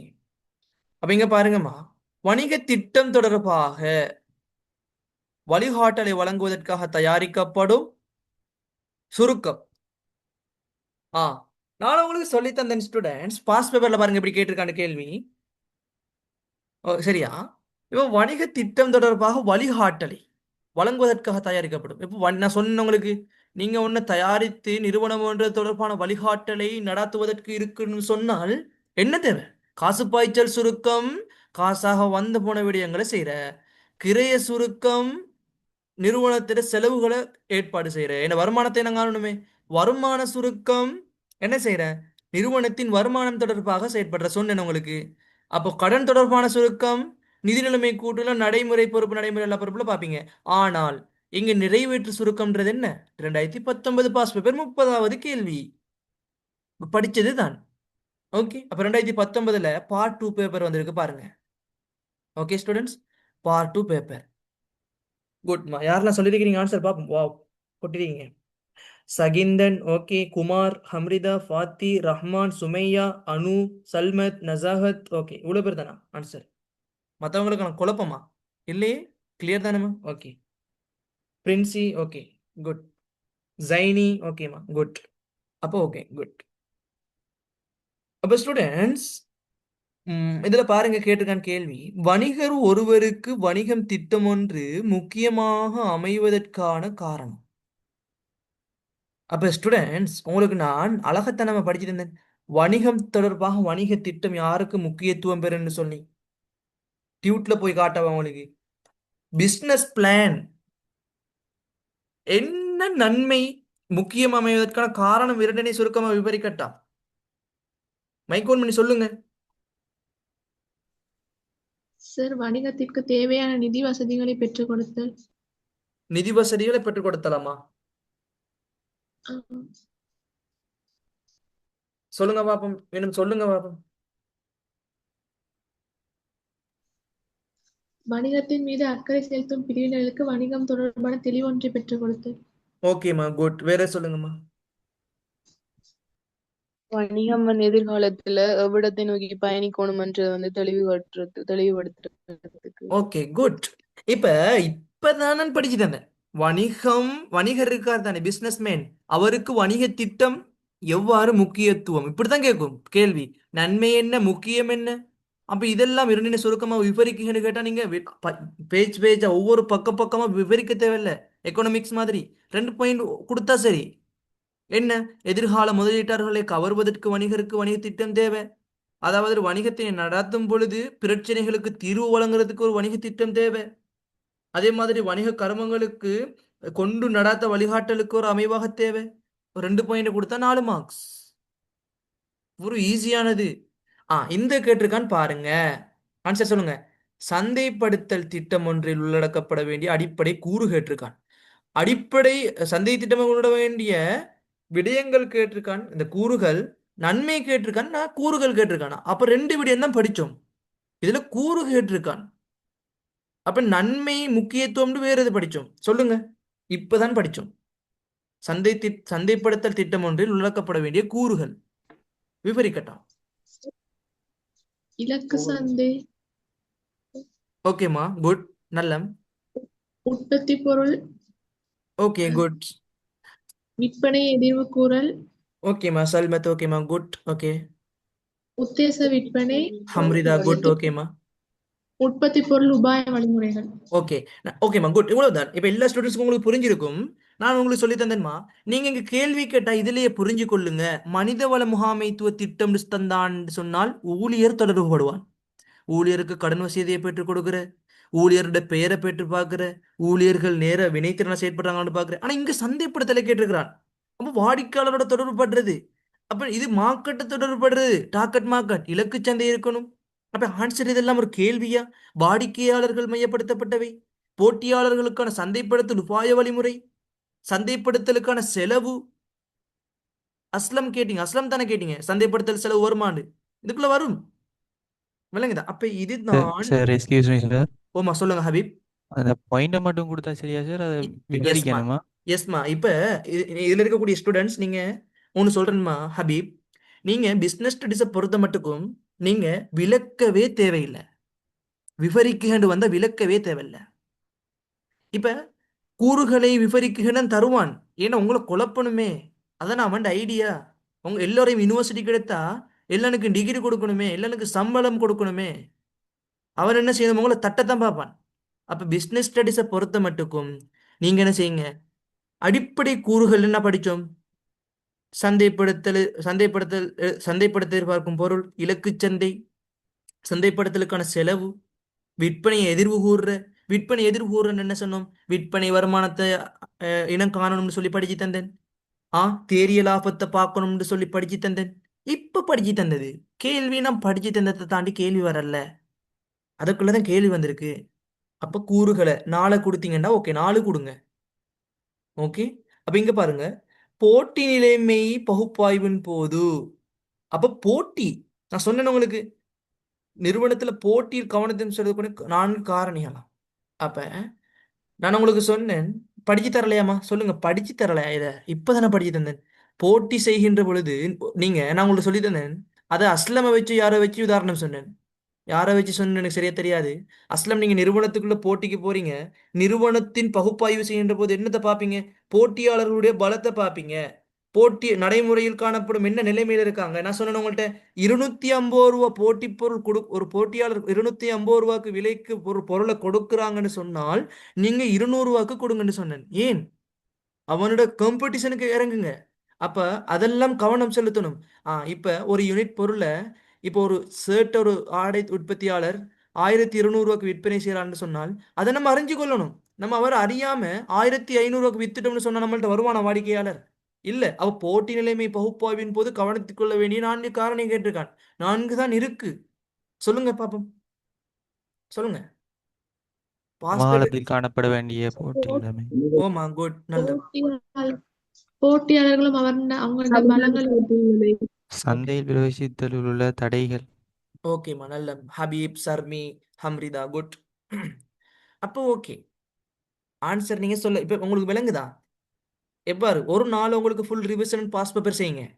ஒரு நாள் எடுங்க, மார்க்கெட்டிங் ஃபுல் ரிவிஷன் செய்யுங்க. ஃபுல் அதுக்குள்ள இருக்கக்கூடிய பாஸ் பேப்பர் செய்யுங்க. ஃபுல் கிளியர் ஆயிரும். இதான் படிப்பு.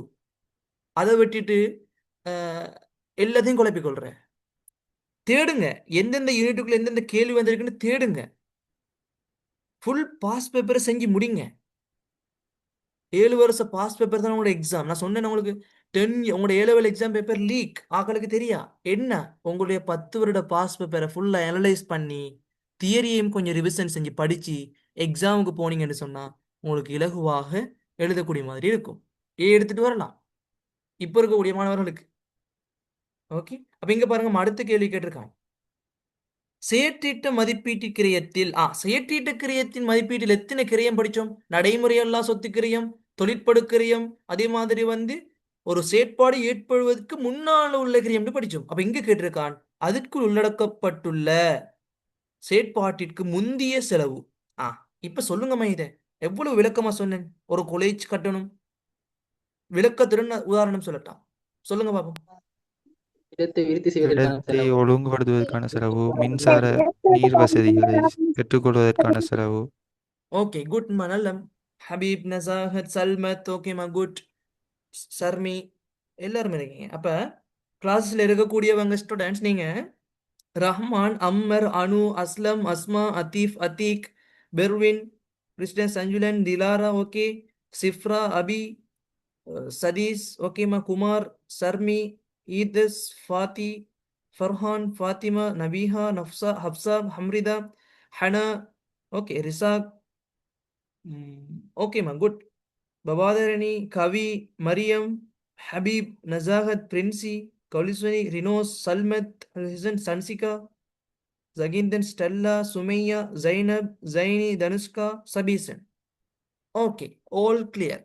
ஓகே, அப்ப இது நான் படிச்சு தராம நான் டீப்பா நல்ல பாடமாக்கி கொள்ளுங்கன்னு சொன்னதை தவிர வேற என்ன சரிங்க கேள்வி வந்திருக்கா?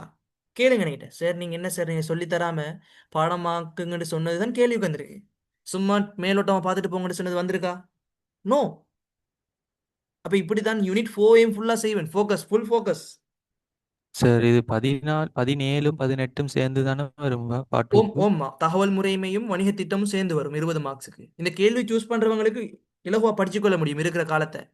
எனக்கு கொஞ்சம் 50% படிச்சிருக்கேன்னு சொன்னால் இலகுவா 20 மார்க்ஸையும் கவர் பண்ணலாம். வணிக திட்டத்தை ஃபுல்லா படிச்சு முடிக்கலாம். நான் சொன்ன மெத்தட்ல தகவல் முறைமையும் இலகுவான மெத்தட்ல படிச்சு கொள்ளலாம். அப்ப அதுலயும் படிச்சு கொண்டீங்கன்னா 20 மார்க்ஸ் ஃபுல்லா கவர் பண்ண முடியும்.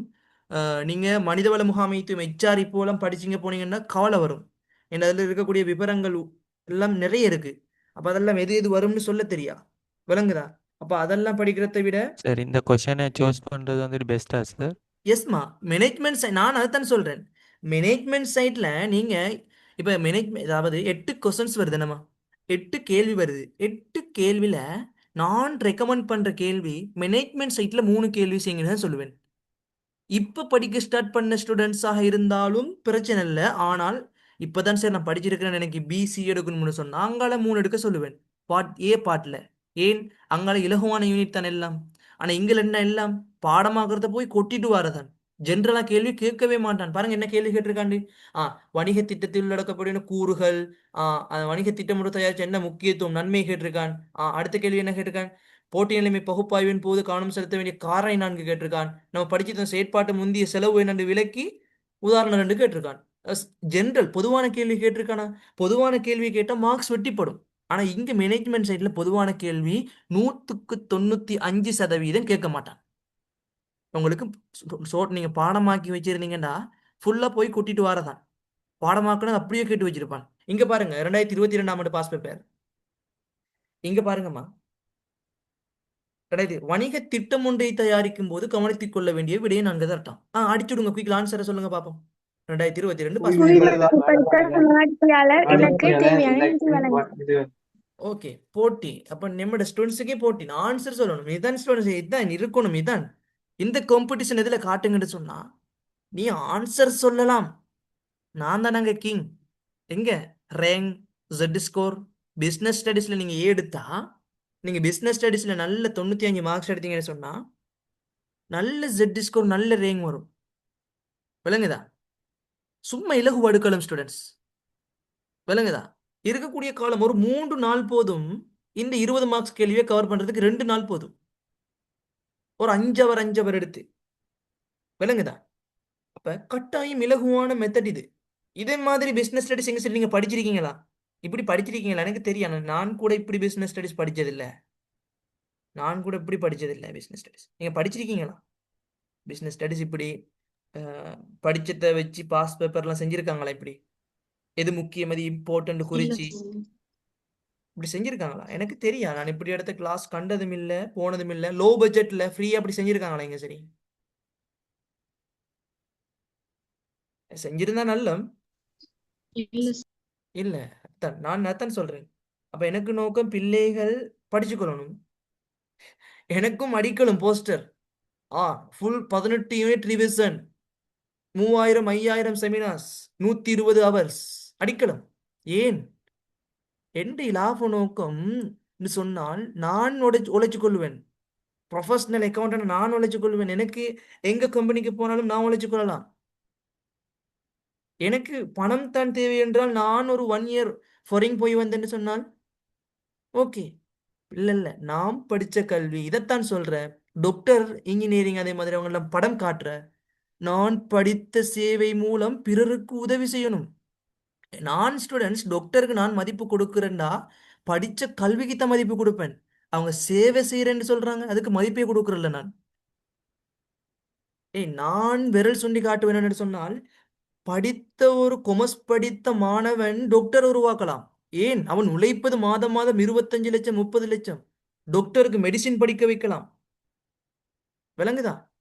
ஆனா டாக்டருக்கு என்ன செய்யலாம்? அவரை பார்க்கிறண்டா 5000 கட்டுங்கம்மா. 5000 கட்டினால்தான் அவரை பார்க்க முடியும். உங்களோட முகத்துல என்ன இருக்கு? நீங்க அவ்வளவு என்ன இருக்கு உங்கள பாக்குறதுக்கு? உலகன் நடிகன் அழகனா நீங்க இல்லைதானே? கேட்டா நாங்க செலவழிச்சு படிச்சிருக்கிறோம். அப்ப என்னத்துக்கு வாக்குறுதி கொடுத்தீங்க? மெடிசின் படிச்சு டாக்டரா பொறுப்பேற்கின்ற பொழுது சொல்லுவாங்க, இலங்கை மக்களுக்கு சாதாரண மக்களுக்கும் சமமான சந்தர்ப்பத்தில் எந்நேரத்திலும் எங்களுடைய சேவையை தொடருவோம். பச்சை பொய்ய சொல்லிட்டு இங்க வந்து பாமசில குந்தி கொண்டிருக்கிற 2 ஹவருக்கு 5000, 1 ஹவருக்கு 10,000 சொல்லி. அதான் நான் சொல்றேன், நீங்க லக்கி. கொமர்ஸை சூஸ் பண்ணவங்க நீங்க லக்கி. நீங்க 3B 2AB A2B எடுத்தாலும் நீங்க சார்ட்டர்ட் செஞ்சு கொண்டு ஏசிசி செஞ்சு கொண்டு ஸ்டூடெண்ட்ஸ், நான் உங்களுக்கு சொல்றேன், மல்டிநேஷனல்ல நீங்க பயணிக்கலாம். அவங்க என்ன செய்யணும்? டாக்டர் என்ன செய்யணும்? அந்த வளமையான கதிரையிலையும் போய் குந்திக்கிட்டு வாரவன் போறவனுக்கெல்லாம் நோயை பார்க்கிறவன் தான் குந்திக்கிட்டு இருப்பான். ஓகே, பிரச்சனை இல்லை. நீங்க சொல்லுங்க, ஒரு மனிதனுக்கு ட்ரீட்மெண்ட் செய்யறான் டாக்டர். ஆனால் டாக்டர் ட்ரீட்மெண்ட் மனிதனுக்கு செய்யறான்னு சொன்னால் 2000 எத்தனாம் ஆண்டு பொருளாதார நெருக்கடி ஏற்பட்டுச்சு கோட்டாபய ராஜபக்ச செஞ்சதால. யாரு அதுக்கு ட்ரீட்மெண்ட் கொடுத்தான்? டாக்டராக இருந்தாலும் சரி, எவனாக இருந்தாலும் சரி, ஒரு இடத்தையும் போலாம். ஏன்? பெட்ரோல் இல்ல, பொருளாதார நெருக்கடி. இதுக்கு யார் ஊக்கமளிச்ச? டாக்டராக இது ட்ரீட்மெண்ட் கொடுத்தான். இலங்கை மத்திய வங்கி, central bank accountant, professional accountant தான் ஸ்டூடெண்ட் ட்ரீட்மெண்ட் கொடுக்கணும் ஒரு நாட்டுக்கு. ஒரு நாட்டை ஊக்கப்படுத்துறது யாருக்கு பொறுப்பு? டாக்டருக்கா? நோ. அப்ப நீங்க யோசிச்சு கொள்ளணும், நீங்க படிக்கிறது ஹை லெவல். உங்களை மட்டம் தட்டுறதுக்கு நிறைய பேர் இருப்பான். பயாலஜிக்கல் படிச்சிருக்கியா நீ? பிசிக்ஸ் கெமிஸ்ட்ரி படிச்சிருக்கியா? அதை படிச்சு என்னடா செய்ய போற? நீ என்ன செய்ய போற? படிச்சு நீ என்ன செய்ய போற? படிச்சுட்டு நீ சேவை செய்ய போறியா? சேவை என்பது இலவசமாக செய்வதுதான் சேவை. பிசிக்ஸ் கெமிஸ்ட்ரி நீ அதை படிச்சுட்டு எது சரி கண்டுபிடிச்சிருக்கியா? விஞ்ஞானியா மாறி இருக்கியா? அப்துல் கலாம் இந்தியாவுக்கு ஒரு முன்னோடியாக இருக்கிறார், பிரச்சனை இல்லை. அது மாதிரி நீனும் முயற்சி செஞ்ச கண்டுபிடிக்கிறியா? இல்ல நான் பயாலஜி படிக்கிறேன். நான் சில ஸ்டூடெண்ட்ஸ் இருக்காங்க, நான் பயாலஜி படிக்கிறேன்னு சொன்னா நான் டாக்டர்ன்ற எண்ணமே வந்துடும். இன்ஜினியரிங் மெத்ஸ் படிக்கிறேன்னு சொன்னா நான் மெத்ஸ் ஸ்டூடெண்ட்ஸ். நோ வேர்ட்ஸ், அதுக்கு வார்த்தை இல்லை. கொமர்ஸ் படிக்கக்கூடிய மாணவர்கள் எந்த துறைக்கும் போகலாம். முகாமையாளராக போலும், டெக்ஸ் ஆஃபீஸரா போலும், கணக்காய்வாளர் ஆடிட் ஆஃபீஸரா போலும். அந்த அறிவு யாருக்கு இருக்கும்? யார் படிச்சிருக்கிற? கொமர்ஸ் அக்கௌண்ட் நான் கணக்காளராக போலும். விளங்குதா? அப்ப நான் உங்களுக்கு சொல்ல வேண்டியது ஸ்டூடெண்ட்ஸ், நீங்க ஒரி பண்ணாம ஏலவல ஹாயா நல்லா எழுதுங்க, 4 அவர் தூங்குங்க. நீங்க கட்டாயமான படிக்க வேண்டிய விடயத்தை சொல்லிட்டேன், எதை படிக்கணும்னு சொல்லிட்டேன், எம்சிக்கு எப்படி செய்யணும்னு சொல்லிட்டேன். நீங்க எந்த கிளாஸ் ரெக்கார்டிங் எல்லாத்தையும் பாருங்க, எது எது படிக்கணும் அதை மட்டும்தான் செஞ்சு தந்துட்டு போயிருக்கேன். Okay, S. அப்ப ஸ்டூடெண்ட்ஸ், பெருமைக்கு மாவிடிக்கிறேன்னு சொல்லுவாங்க. ஏன்னா பெருமைக்கு மாவிடிக்கிறேன்னு சொல்லுவாங்க. அப்படியாக்கள் யார் இருக்கிற? யார் இருக்கிற? அப்படியாக்கள் தன் பயோமெட்ஸ். ஒருத்தன் 9A எடுத்த பொடியன் ஸ்டூடெண்ட்ஸ், 9A ஓலவல்ல 9A 9A தேர்ச்சி பெற்ற மாணவன். Biological வெடிகுலம் Batticaloa 2SW. ஓகே,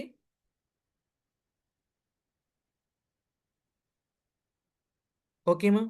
அப்ப நான் ஏன் இதை சொல்றேன்னு சொன்னா பாருங்க, 2SW. அப்ப இன்னொரு பாய் செஞ்சிருந்தாரு 3C 4S ஓ லெவல்ல மெத் செஞ்சிருந்தாரு 2AB. அதை நம்மளோட ஒஃபீஷியல் சேனல்ல போட்டிருந்தோம். அப்போ ஓ லெவல் ரிசல்ட் உங்களோட ஏ லெவலை தீர்மானிக்க போறது இல்லை. அப்ப நான் சொல்ற விடயம் என்னவென்று சொன்னார் ஸ்டூடெண்ட்ஸ், நீங்க உங்களுடைய ஓ லெவல்லாம் தள்ளி வச்சுட்டு நீங்க இப்போ ஏ லெவலில் ஃப்ரெஷ்ஷாக செஞ்சிருங்க. ஓகே, இதுதான் உங்களோட நான் சின்ன மோட்டிவேட்னு சொல்றதுக்கு இருந்தேன். அப்ப இன்ஸ்டால உங்களுடைய யூனிட் 4 கிளாஸஸ் டுமாரோ சண்டே நடக்கும். 8 மணிலேருந்து 12 மணி வரை நடக்கும். அதுக்கு ஜாயின் பண்ணி எதிர்பார்க்கக்கூடிய கேள்வி எது முக்கியம் படிக்கணும், MCQ இப்படி தான் செய்வேன். பேட்டர்னில் ஃபுல் இதை விட இறங்கி ஃபுல்லாக செய்வேன். ஜாயின் பண்ணாத ஸ்டூடெண்ட்ஸ் ஜாயின் பண்ணிக்கொள்ளுங்க. இப்போ நம்ம அடுத்த பாஸ் பேப்பர் வந்து சும்மா நார்மலாக பார்த்துட்டு போகும். அப்போ இதில் படித்தோம் வணிக திட்டம் ஒன்றை தயாரிக்கும் போதுன்னு சொல்லி ஆன்சர் சொன்னீங்க. எல்லாரும் எரிஞ்சு விழுந்தீங்க. என்ன செய்யணும், வணிக திட்டத்தை தயாரிக்கும் பொழுது ஒரு ஃபோக்கஸ் இருக்கணும்னு சொன்னேன். அதாவது ஒரு தெளிவான எல்லை இருக்கணும்னு சொன்னேன். ஏன்னா அப்ப அதுக்கு பின்னால் என்ன செய்யணும், அப்போ ஏன் தெளிவான எல்லை இருக்கணும், ஏன் வாடிக்கையாளரை பாருங்க students. Sir sorry, excuse me sir தோமா சொல்லுங்க. எக்ஸ்கியூஸ் மீ சார் ஓ, வணிக திட்டம் தயாரிப்பதன் பிரதான நோக்கம் கேட்டா எப்படி சொல்றது? பிரதான நோக்கம்னு கேட்டாலும் நீங்க இதை கொடுக்கலாம். ஓகே, சாரி, பிரதான நோக்கம்னு அதுல இருக்கு, வேற எது இருக்கு தானே. இது கருத்திற்கொள்ள வேண்டிய விடயத்தைத்தான் கேட்டிருக்கேன். தயாரிக்கும் போது என்ன கருத்திற்கொள்ளணும். ஓகே, 2017ஆம் ஆண்டு MCQல வந்திருக்கீங்க சார், அதான் கேட்டேன். ஓகே, அதுல பாருங்க இருக்கும், நோக்கம் இருக்கும், வேற எது. இது கருத்திற்கொள்ள வேணாம் சொன்னேன், குழப்பிக்கொள்ள வேணாம்னு சொல்லி தியரி படிக்கின்ற பொழுது. சார் எஸ்மா சொல்லுங்க. எக்ஸ்பர்ட் கொஸ்டின் கொஞ்சம் சொல்லிடுமா சார், இந்த பயணம் யூனிட்ல என்னென்ன வரும்னு? ஸ்டூடெண்ட்ஸ் எக்ஸ்பெக்டேஷன் கொஸ்டின்ஸ்னு சொன்னால் அதை நான் ஃபுல் மாடல் பேப்பர் செஞ்சேம்மா. நீங்க அதுல மாடல் பேப்பர் கிளாஸ்ல ஜாயின் பண்ணீங்களா? 2 மாடல் பேப்பர் ஃபுல்லா செஞ்சேன். 8 கேள்வியும் அதுல 2 கேள்வி மீதி இருக்கு. ஃபுல் எக்ஸ்பெக்டேஷன் கூட லெவல் மாதிரி வினாத்தாள், எடுகேஷன் மினிஸ்ட்ரி பேப்பர் செய்யல, ஃபுல் மாடல் பேப்பர் எதிர்பார்க்கக்கூடிய வினாக்கள்னு சொல்லி 2 பேப்பர் செஞ்சேன். வந்தீங்களா அதுக்கு? அஸ்லம் ஹபீப்லாம் வந்தீங்களா? அதுல ஜாயின் பண்ண கிடைக்கிற சார், நான் அப்படி ரீசெண்டாக தான் ஜாயின் ஆனேன். ஓகேம்மா. இப்போ பிரச்சனை இல்லை, ரெக்கார்டிங் இருக்கு. நீங்க அட்மினுக்கு இந்த நம்பருக்கு மெசேஜ் போட்டு அவங்களை கண்டெக்ட் பண்ணிக்கொள்ளுங்க. அவங்க பேசுவாங்க, எல்லாம் அவங்கள்ட்ட பேசி நீங்க என்ன செய்யுங்க, தொடர்பு கொண்டு தகவலை பெற்றுக்கொள்ளுங்க. யூனிட் 4க்கு ஓகே, யூனிட் 4க்கு ஜாயின் பண்ணிட்டீங்களா ஹபீப், அஸ்லம்லாம்? ஓ சார். ஓகேம்மா, நல்ல. அப்போ ஓகே, ஜைனப் என்ன கேட்டிருக்கீங்கம்மா? சரி, யூனிட் 17 செய்வீங்களா? யூனிட் 17 இப்படி ஸ்டூடெண்ட்ஸ், இப்போ எனக்கு உங்களுக்கு இந்த டைம் எடுத்து செய்யறதுக்கு இந்த டைம் இருக்கு தானேம்மா, இந்த டைம் எடுக்கிறதுக்கு எவ்வளவு கஷ்டம் தெரியுமா எனக்கு? இந்த ஃப்ரைடே இந்த டைம் எடுக்கிறதுக்கு எவ்வளவு கஷ்டம் தெரியுமா? இந்த சிச்சுவேஷன் நீங்க பார்த்தீங்கன்னா, அருகில இருந்து வந்து பார்த்தீங்கன்னா வேணும். எங்களை ரிப்போர்ட் தயாரிக்கிறவா, அங்கே ஆஃபீஸுக்கு போகிறதுக்கு அங்கே செய்யணுமா? இங்கே 2028க்கு டியூட் எடுக்கணும், யூனிட் பேஸ் 2027க்கு செய்யணும். இப்போ டைமே இல்லைம்மா, தூக்கமே இல்லை. அப்போ இந்த டைமில் உங்களுக்கு நான் இதை போடுறதுக்கே ஃபுல்லாக யோசனை. நிறைய பேர் டைம் டேபிள் போடுங்க சார், டைம் டேபிள் போடுங்க சார். எனக்கு டைம் டேபிள் போடலும் மற்ற டீச்சர்ஸ் மாதிரி இருந்தாலும் போடலாம், விளங்குதா? இப்போ எனக்கு டைம் இருந்தால் நான் செஞ்சுட்டு போவேன். உங்களுக்கு எல்லா யூனிட்டும் ரிவிஷன் செஞ்சு நான் எல்லாம் இப்போ செய்யலாம், டைம் எடுத்து செய்யலாம், பிரச்சனை இல்லை. எல்லாம் படிச்சு கொண்டு என்ன செய்வீங்க? பாரிய சிலபஸ், பிஸ்னஸ் ஸ்டடிஸ் இவ்வளவு பெரிய சிலபஸ் எங்க வாப்பா படிக்கிற சொல்லி ஒரு ஃபெடப் படிச்சுக்கொள்ள மாட்டீங்க. அப்போ நான் எது முக்கியமானதை தொட்டு தொட்டு எதுக்கு ஏக்கு கவர் பண்ணலாம், எதுக்கு பிக்கு கவர் பண்ணலாம், இலகுவான கேள்வி வருமா அந்த யூனிட். 12 செஞ்சேன் ஃபுல்லா, 13 செஞ்சேன், 14 செஞ்சேன், இந்த 18 செஞ்சிருக்கிறேன். இன்ஷால்லா டைம் இருந்தால் நான் ஷெடியூல் போடுவேன், எப்படியும் 22ஆம் தேதிக்குள்ள போடுவேன், டைம் கிடைச்சா. அதை எதிர்பார்க்கவா, நாம் சுவர் பண்ணேலா, டைம் இருந்தால் போடுவேன். யூனிட் 4க்கு டைம் ஷெடியூல் பண்ணிட்டேன், சண்டே செய்வேன். அதுக்கு ஜாயின் பண்ணாதவங்க ஜாயின் பண்ணிக்கொள்ளுங்க. ஓகேவாம்மா? குட். அப்போ வணிக திட்டம் கவனித்துக் கொள்ள வேண்டிய விடயம் 4 பார்த்தாச்சு. பார்ட் 2 பேப்பர்ல 2022ஆம் ஆண்டு கேட்டிருக்கான், 6 மார்க்ஸுக்கு. பாருங்க, வணிக திட்டம் ஒன்றை தயாரிப்பதன் மூலம் வணிகர் ஒருவர் பெற்றுக்கொள்ளக்கூடிய அனுகூலம். அப்ப மேல் என்ன கேள்வி பார்த்தோம், மாற்றம் இருக்கா? ஒருவர் வணிக திட்டம் ஒன்று முக்கியமாக மாத்தி கேட்டிருக்கான். நன்மைண்டாலும் ஒன்றுதான், முக்கியத்துவம் ஒன்றுதான். 19ஆம் தேதி ஸ்டார்ட்மா, 19ஆம் தேதி ஸ்டார்ட். இன்றைக்கு எத்தனாம் தேதி? 17. நாளைக்கு 18, ஞாயிற்றுக்கிழமை ஸ்டார்ட். ஃபுல்லாக அண்டே முடிஞ்சிடும். உங்கள்கிட்ட டியூட் இருக்கிறதே போதும். ஃபுல் பேப்பர் ஃபோக்கஸ் எதை படிக்கணும்னு தொட்டு தொட்டு போவேன். Okay Nazahath good. அப்போ இப்போ விளங்குதா வணிக திட்டம் ஒன்றை தயாரிக்கும் பொழுது என்ன கவனம் செலுத்தணும்? சாரி, என்ன நன்மை இருக்கு சொல்லுங்க. போன கேள்வி பேப்பர் 2019, இப்போ 2022 விளங்குதா? யாசர் மைக் ஆன் பண்ணி சொல்லுங்கம்மா. வணிக செயற்பாடுகளை மேற்பார்வை செய்வதற்கும் வணிக கட்டுப்படுத்துவதற்கும் திட்டத்துக்கு தேவையான நிதி வசதிகளை பெற்றுக் கொடுத்தல். ஓகேம்மா தீக். Okay good. எவ்விடத்தை தேவையான நோக்கி பயணிக்க வேண்டும்? ஓகே நசாஹத். ஓகே தேவையான வளங்களை இனங்காண்பதற்கும் சரியான வகையில் ஒழுங்கமைப்பதற்கும். Okay good. அப்போ செயல் அடைவினை மதிப்பீடு செய்வதற்கு. ஓகே இதுதான் போன இப்போ இதுதான் ஸ்டூடெண்ட்ஸ் கேள்வி. இதுதான் கேள்வி. நான் படிச்சு தந்தேன் உங்களுக்கு. இப்போ பாருங்க வணிக திட்டத்தை தயாரிக்கும்போது வணிகர் என்ன கவனம் செலுத்தணும் மாற்றி அப்படி இப்போ வணிகத்தின் தூர நோக்கு, லட்சிய நோக்கு, இலக்கு, நோக்கம்லாம் சொல்லி தந்தேன். அதை வெளிப்படுத்தணும். அதாவது போன கேள்வி அதே கேள்வி எப்படி மாற்றி கேட்டிருக்கான்னு பாருங்க. அதில் முக்கியத்துவம் கேட்டான், இதில் நன்மை என்று கேட்டிருக்கிறான். அனுகூலம் நன்மை என்றும் கேட்கல, அனுகூலம்னு கேட்டிருக்கிறான். அப்போ நீங்கள் குழப்பிக்கொள்ளக்கூடாது. ஓகேம்மா? அப்போ அடுத்த கேள்வி பார்ப்போம். 4 பாயிண்ட் கொடுத்தீங்கன்னா ஃபுல் மார்க்ஸ். அப்போ வணிக திட்டம் ஒன்றில் உள்ளடக்க உள்ள நிறைவேற்று சுருக்கம் ஒன்றினை தயாரிப்பதன் பிரதான நோக்கத்தினை சுருக்கமாக விவரிக்கட்டாம். சொல்லுங்க பாப்போம், ஏன் நிறைவேற்று சுருக்கம் தயாரிக்கிற? வணிக திட்டம் தொடர்பில் கூறப்பட்டுள்ள வணிகத்தின் அடிப்படை அடிப்படை விடயங்களை கொழுப்பாக்கி காட்டும் பகுதி. ஓகேம்மா ஹம்ரிதா. வேற வேற யார் சார் சொல்றீங்க? இன்னும் சொல்றேன்னா சொல்லுங்க.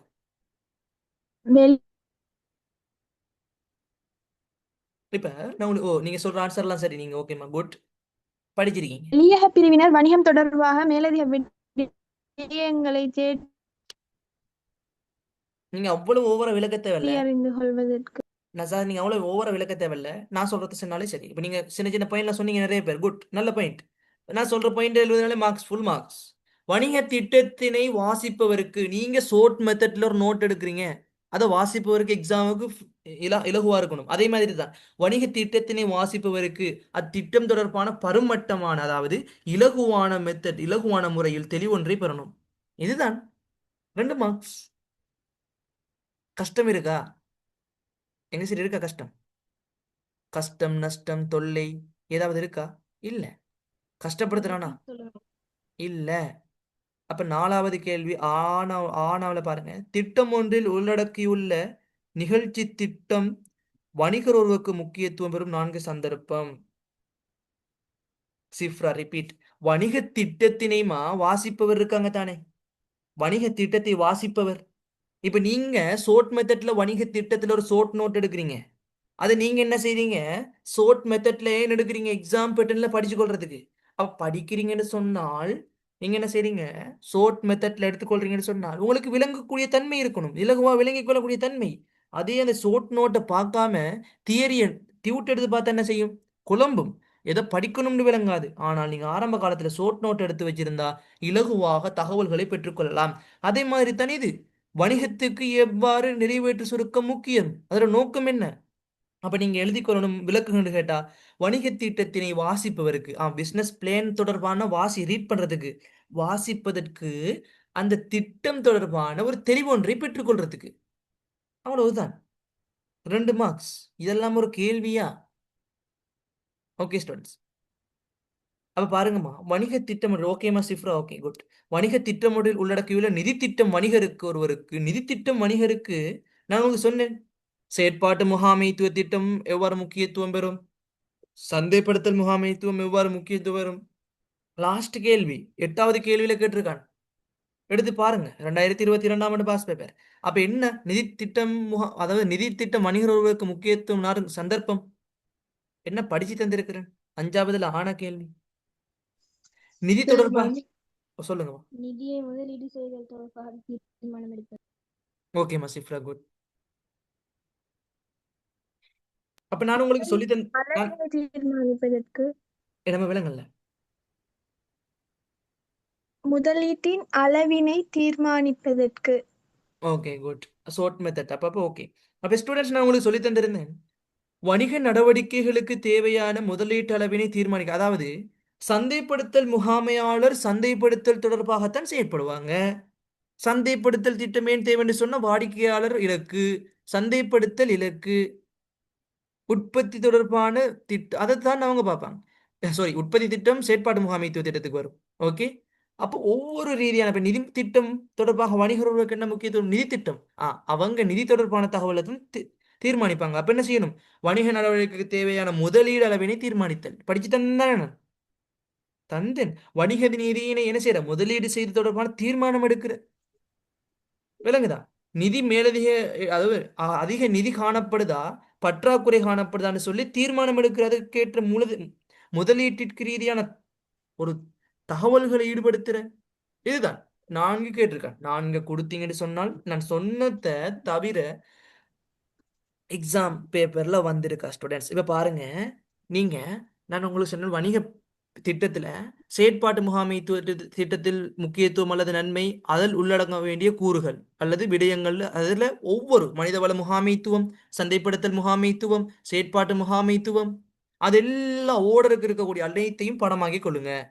அப்ப அதுக்கு பின்னால் என்ன செய்யுங்க, கொஞ்சம் கொஞ்சம் இந்த மற்ற நோட்ஸ் எல்லாம் விடுங்க, சும்மா ரீட் பண்ணி கொள்ளுங்க. அப்ப நம்ம டுடே பார்த்த கிளாஸஸ் உங்களுக்கு வெரி யூஸ்ஃபுல்லா இருக்கும்னு சொல்லி 100% நான் நம்புறேன். எனக்கு அப்படித்தான் தோணுது, ஃபீல் ஆகுது. உங்களுக்கு எப்படின்னு எனக்கு தெரியாது. கட்டாயம் உங்களுடைய ஃபீட்பேக்கை நீங்க சரியா இருந்தா கட்டாயம் தாங்க. இன்ஷால்லா அதாவது அடுத்த கிளாஸஸ் நடைபெறும். இன்ஷால்லா நல்லா படிச்சு கொள்ளுங்க. படிப்புக்கு கெப் விடாதீங்க. இருக்கிற காலத்தை கெப் விடாம படிச்சு கொள்ளுங்க. படிக்கிற காலம் ஸ்டூடெண்ட்ஸ் உங்களுக்கு குறுகிய காலம். நீங்க நீண்ட காலம் வாழணுமா? நீங்க இதை பயன்படுத்தி கொள்ளுங்க இருக்கிற காலத்தை. அப்ப என்ன செய்யுங்க, நீங்க கட்டாயம் என்ன செய்யுங்கன்னு சொன்னா, மை டியர் ஸ்டூடெண்ட்ஸ், எனக்கு கட்டாயம் நீங்க எடுத்து படிச்சு நல்ல ஒரு பெரிய இடத்துல போய் நல்ல ஒரு அக்கௌண்டனாகவும் மேதாவும் நீங்க எதை இருந்தாலும் ஃபாத்தி, நான் உங்களுக்கு யூனிட் 4 படிப்பிக்கின்ற பொழுது சொல்றேன், கேளுங்க ஃபாத்தி. ஓகே, வந்தீங்கன்னா ஓகே, உங்களுக்கு அதில் சொல்லித்தரேன். ஏன்னு சொன்னால் இப்போ டைம் கொஞ்சம் போதாம இருக்குல்ல, முடிச்சாச்சு. எல்லாரும் வெளியாயிட்டு போவாங்க. ஓகேம்மா ஃபாத்தி? ஓகேம்மா, குட். அப்போ இன்ஷா அல்லா நீங்க படிச்சு கொள்ளுங்க, டைமை மிஸ் ஆக்காதீங்க. MCQ பேப்பர் ஃப்ரீயா செய்வேன். நீங்க 500 பேமெண்ட் பண்ணா ஜாயின் பண்ணிக்கொள்ள முடியும். அது உங்களுக்கு 100% யூஸ்ஃபுல்லா இருக்கும். ஓகே, நீங்க உதவி பண்ண வேணாம். ஓகே, நீங்க என்ன டவுட் வேண்டாலும் அட்மின் இருப்பாரா, அவருக்கு மெசேஜ் போடுங்க, நான் பார்த்துட்டு ரிப்ளை பண்ணுவேன். நான் சில டைம்ல சரியான பிஸியா இருக்கிற டைம்ல நான் அந்த பாஸ் பேப்பர், அதாவது மாடல் பேப்பர் ஆன்சர் ஸ்கீமும் போடல. இன்றைக்கு தான் ஒரு ஆள் ஞாபகப்படுத்தினாங்க, நான் இப்போ போட்டு விடுறேன். அதே மாதிரி ரெக்கார்ட் இதில் பப்ளிக் குரூப்பில் அப்லோட் பண்ணுவேன், பார்த்து படிச்சு கொள்ளுங்க. உங்களுடைய நண்பர்கள் இருந்தாலும் 2027 ஆண்டு பெட்சுக்கும், உங்களுடைய தங்கைகள் இருப்பாங்க 2028 பெட்ச், அதே மாதிரி ஓலவல் இருப்பாங்க காமர்ஸ், அவங்களுக்கு ரெக்கமெண்ட் பண்ணுங்க. பிஸ்னஸ் ஸ்டடீஸ் நல்ல கிளாஸ் போய் கொண்டிருக்கு, அவங்களுக்கு ரெக்கமெண்ட் பண்ணி அவங்களுக்கும் கொஞ்சம் சப்போர்ட் ஒன்று கொடுங்க. பாவம், நிறைய இடத்துல போய் பிஸ்னஸ் ஸ்டடீஸுக்கு திருப்தி இல்லாமல் வராங்க, அதிக பேமெண்ட் பண்ணுறாங்க. 5000 ஒரு சொன்னார், சார் நான் 4000 பேமெண்ட் பண்ணேன் சார், எனக்கு என்ன செய்யறாங்கன்னு சொன்னால் அந்த சார் கோலை தூக்குறாரு இல்லை, கிளாஸே வைக்கிறாரு இல்லை, செமினார்னு சொல்லி கேஸ் பேமெண்ட் பண்ணிட்டேன் 4000, அவர்கிட்ட கிளாஸும் இல்லை சார், ஒன்றும் இல்லை சார். பாவம், இப்படி நம்ம கஷ்டப்படுத்த மாட்டோம். உங்களுக்கு பாருங்க, எங்க சரி நான் எங்க சரி எடுக்கிற மாதிரி கஷ்டப்படுத்துறேன்னா ஃப்ரீயா போடுவேன், சில டைம்ல ஃப்ரீயா போட்டுட்டு அதுக்கு பின்ன ஒரு செமினார்ஸ் என்ன அப்படி ஓவர் எல்லாம் ஃப்ரீயா போட்ட என்னோட சண்டைக்கு வரானுங்க, போட்டியாளர்கள் என்னை கோல் பண்றானுங்க. நாங்க மார்க்கெட்ல நிக்கிற இல்லையா, நீங்க இவ்வாறு செஞ்சிருந்தீங்க. அதெல்லாம் நான் உங்களுக்கு அனைத்து விதமான மாணவர்களுக்கும் சமமான கட்டணத்தை 500 ரூபா 1000 ரூபா அவ்வளவுதான் கட்டி கொண்டு நீங்க இலகுவா படிச்சுட்டு போங்கம்மா, நல்லா இருங்க. எனக்கும் ப்ரை பண்ணி கொள்ளுங்க, நானும் உங்களுக்கு ப்ரை பண்ணி சார் கொள்றேன். எக்ஸ்கியூஸ் மீ சார், சொல்லுங்க ஹபீப். ஒரு கேள்வி ஒன்று, மாடல் பேப்பர் கேள்வி ஒன்று சார், கேட்கவா? சொல்லுங்க. வணிக திட்டம் ஒன்றின் சாரம் டேஸ் எனவும் நிதி திட்டம் ஒன்றின் சாரம் டேஸ் எனவும் அழைக்கப்படும். இப்போ வணிக திட்டம் தொடர்பான டேஸ், நிதி திட்டம் தொடர்பான டேஸ், சாரம்னு சொன்னா கூறுகளை தான் கேட்குது. ஓகே, நான் உங்களுக்கு சொல்லியிருந்தது வணிக திட்டத்தின் டேஸ், அதே மாதிரி நிதி திட்டத்தின் டேஸ்னு சொன்னால், நிதி திட்டத்திற்கு எது அடிப்படையான விடயம் நோட்ஸ்ல சொல்லியிருக்கேன் பாருங்க, பருவட்டம். அதாவது வணிக திட்டத்துக்கு எது அடிப்படை விடயம் இருக்கும் பாருங்க நோட்ஸ்ல, நிதி திட்டத்துக்கும் இருக்கும். என்ன இருக்கும்? திருப்பி கேள்வி வாசிங்க, சொல்லித்தரேன். வணிக திட்டம் ஒன்றின் சாரம் டேஸ் எனவும் நிதி திட்டம் ஒன்றின் சாரம் டேஸ் எனவும் அழைக்கப்படும். அப்ப நீங்க படிச்சீங்க தானேம்மா வணிக திட்டம்டா என்னன்னு சொல்லி. ஏன்னா அதோட வரைவிலக்கணத்தை ரீட் பண்ணிவிட்டு அந்த கேள்வியை வாசிச்சு பாருங்க. அதோட வரைவிலக்கணம் அதோடைய கூறுகள்லாம் ரீட் பண்ணிட்டு செஞ்சு பாருங்க. அது உங்களுக்கே விளங்கும் எவ்வளவு ஈஸின்னு சொல்லி. அப்ப டேஸ் உங்களுக்கு தருகின்ற பொழுதுதான் குழம்பும். இப்ப இங்க பாருங்க, வணிக திட்டத்தை தயாரிக்கும் பொழுதுன்னு சொல்லி தருகின்ற பொழுது டேஸ் அதோட கூறுகள் என்ன இருக்கு. வணிக திட்டத்தை தயாரிக்கும் பொழுது அதோடைய சாரம்னு சொன்னா கருத்தில் கொள்ள வேண்டிய விடயம் வேற, கூறுகள் வேற. படிச்சு தந்திருக்கிறேன். அப்ப அதோடைய கூறுகளை எட்டாக்கி இருக்கிறான். என்ன அடிப்படை கூறு தேவை அது அதுக்குள்ள கொடுங்க. நிதி திட்டத்தில் இருக்கக்கூடிய கூறு என்ன இருக்கு, என்ன கருத்தில் கொள்ள வேண்டிய விடயம் இருக்கு, முக்கியத்துவம், அதுல இருக்கக்கூடிய முக்கியத்துவம் இம்பார்ட்டன்டான பாயிண்ட் கூறொண்ட கொடுங்க. Okay Habeeb. Sir okay sir. Aslam சொல்லுங்க. Oh MCQ Sunday MCQ discussion எப்போ சார் நடக்கும்? எம்சிக்யூமா நான் உங்களுக்கு எம்சிக்யூ லாஸ்ட் டைம்ல 24ஆம் தேதிக்குள்ள 22ஆம் தேதிக்குள்ள உங்களுக்கு ஃபுல் எல்லாருக்கும் செல்ஃப் ஸ்டடி கொடுப்போம்னு பார்த்தேன். என்ன சொன்னா ஸ்டூடெண்ட்ஸ் கிளாஸுக்கு வாரத்தை விட நீங்கம்மா செல்ஃப் ஸ்டடி இம்பார்ட்டன்ட் என்ன சொன்னா செல்ஃப் ஸ்டடின்றது உங்களுக்கு கட்டாயம். விளங்குதா? அப்போ நீங்கள் கட்டாயம் என்ன செய்யுங்கன்னு சொன்னால் செல்ஃப் ஸ்டடிஸை நீங்கள் கட்டாயம் மெயின்டைன் பண்ணிக்கொள்ளுங்க. நான் உங்களுக்கு எம்சிக்யூ கட்டாயம் செய்வேன், அது ஒரி பண்ண வேணாம். யூனிட் 4 ஞாயிற்றுக்கிழமை சண்டே உங்களுக்கு செய்வேன். ஓகே, எனக்கு டைம் சரியா மேனேஜ் பண்ண கஷ்டமாக இருக்குது ஸ்டூடெண்ட்ஸ். இல்லாட்டி நான் உங்களுக்கு செஞ்சிருவேன், இல்லாட்டி செய்து விடுவேன். அப்போ இன்ஷா அல்லா ஸ்டூடெண்ட்ஸ் நீங்கள் என்னென்ன மாதிரி உங்களுக்கு கிளாஸஸில் பெனிஃபிட்ஸ் கிடைச்சுன்னு சொல்லி கட்டாயம் உங்களுடைய ஃபீட்பேக்கை தந்து ஒரு ஊக்கமளிப்பை தாங்க. நல்லா படிச்சுக்கொள்ளுங்க, டைமை வேஸ்ட் பண்ணாதீங்க. நான் சொன்ன மெத்தட்லேயே படிச்சுக்கொள்ளுங்க. நெக்ஸ்ட் கிளாஸில் நீங்கள் கேட்ட எதை சூஸ் பண்ணணும், எதை படிக்கணும், எதிர்பார்க்கக்கூடிய வினாக்கள் எல்லாம் தருவேன். ஓகேம்மா ஹபீப்? Okay, good. எல்லாரும் நல்லா படிச்சுக்கொள்ளுங்க. Thank you all. ட்ரை பண்ணிக்கொள்ளுங்க. அஸ்ஸலாமு அலைக்கும். see you next class. Okay, bye.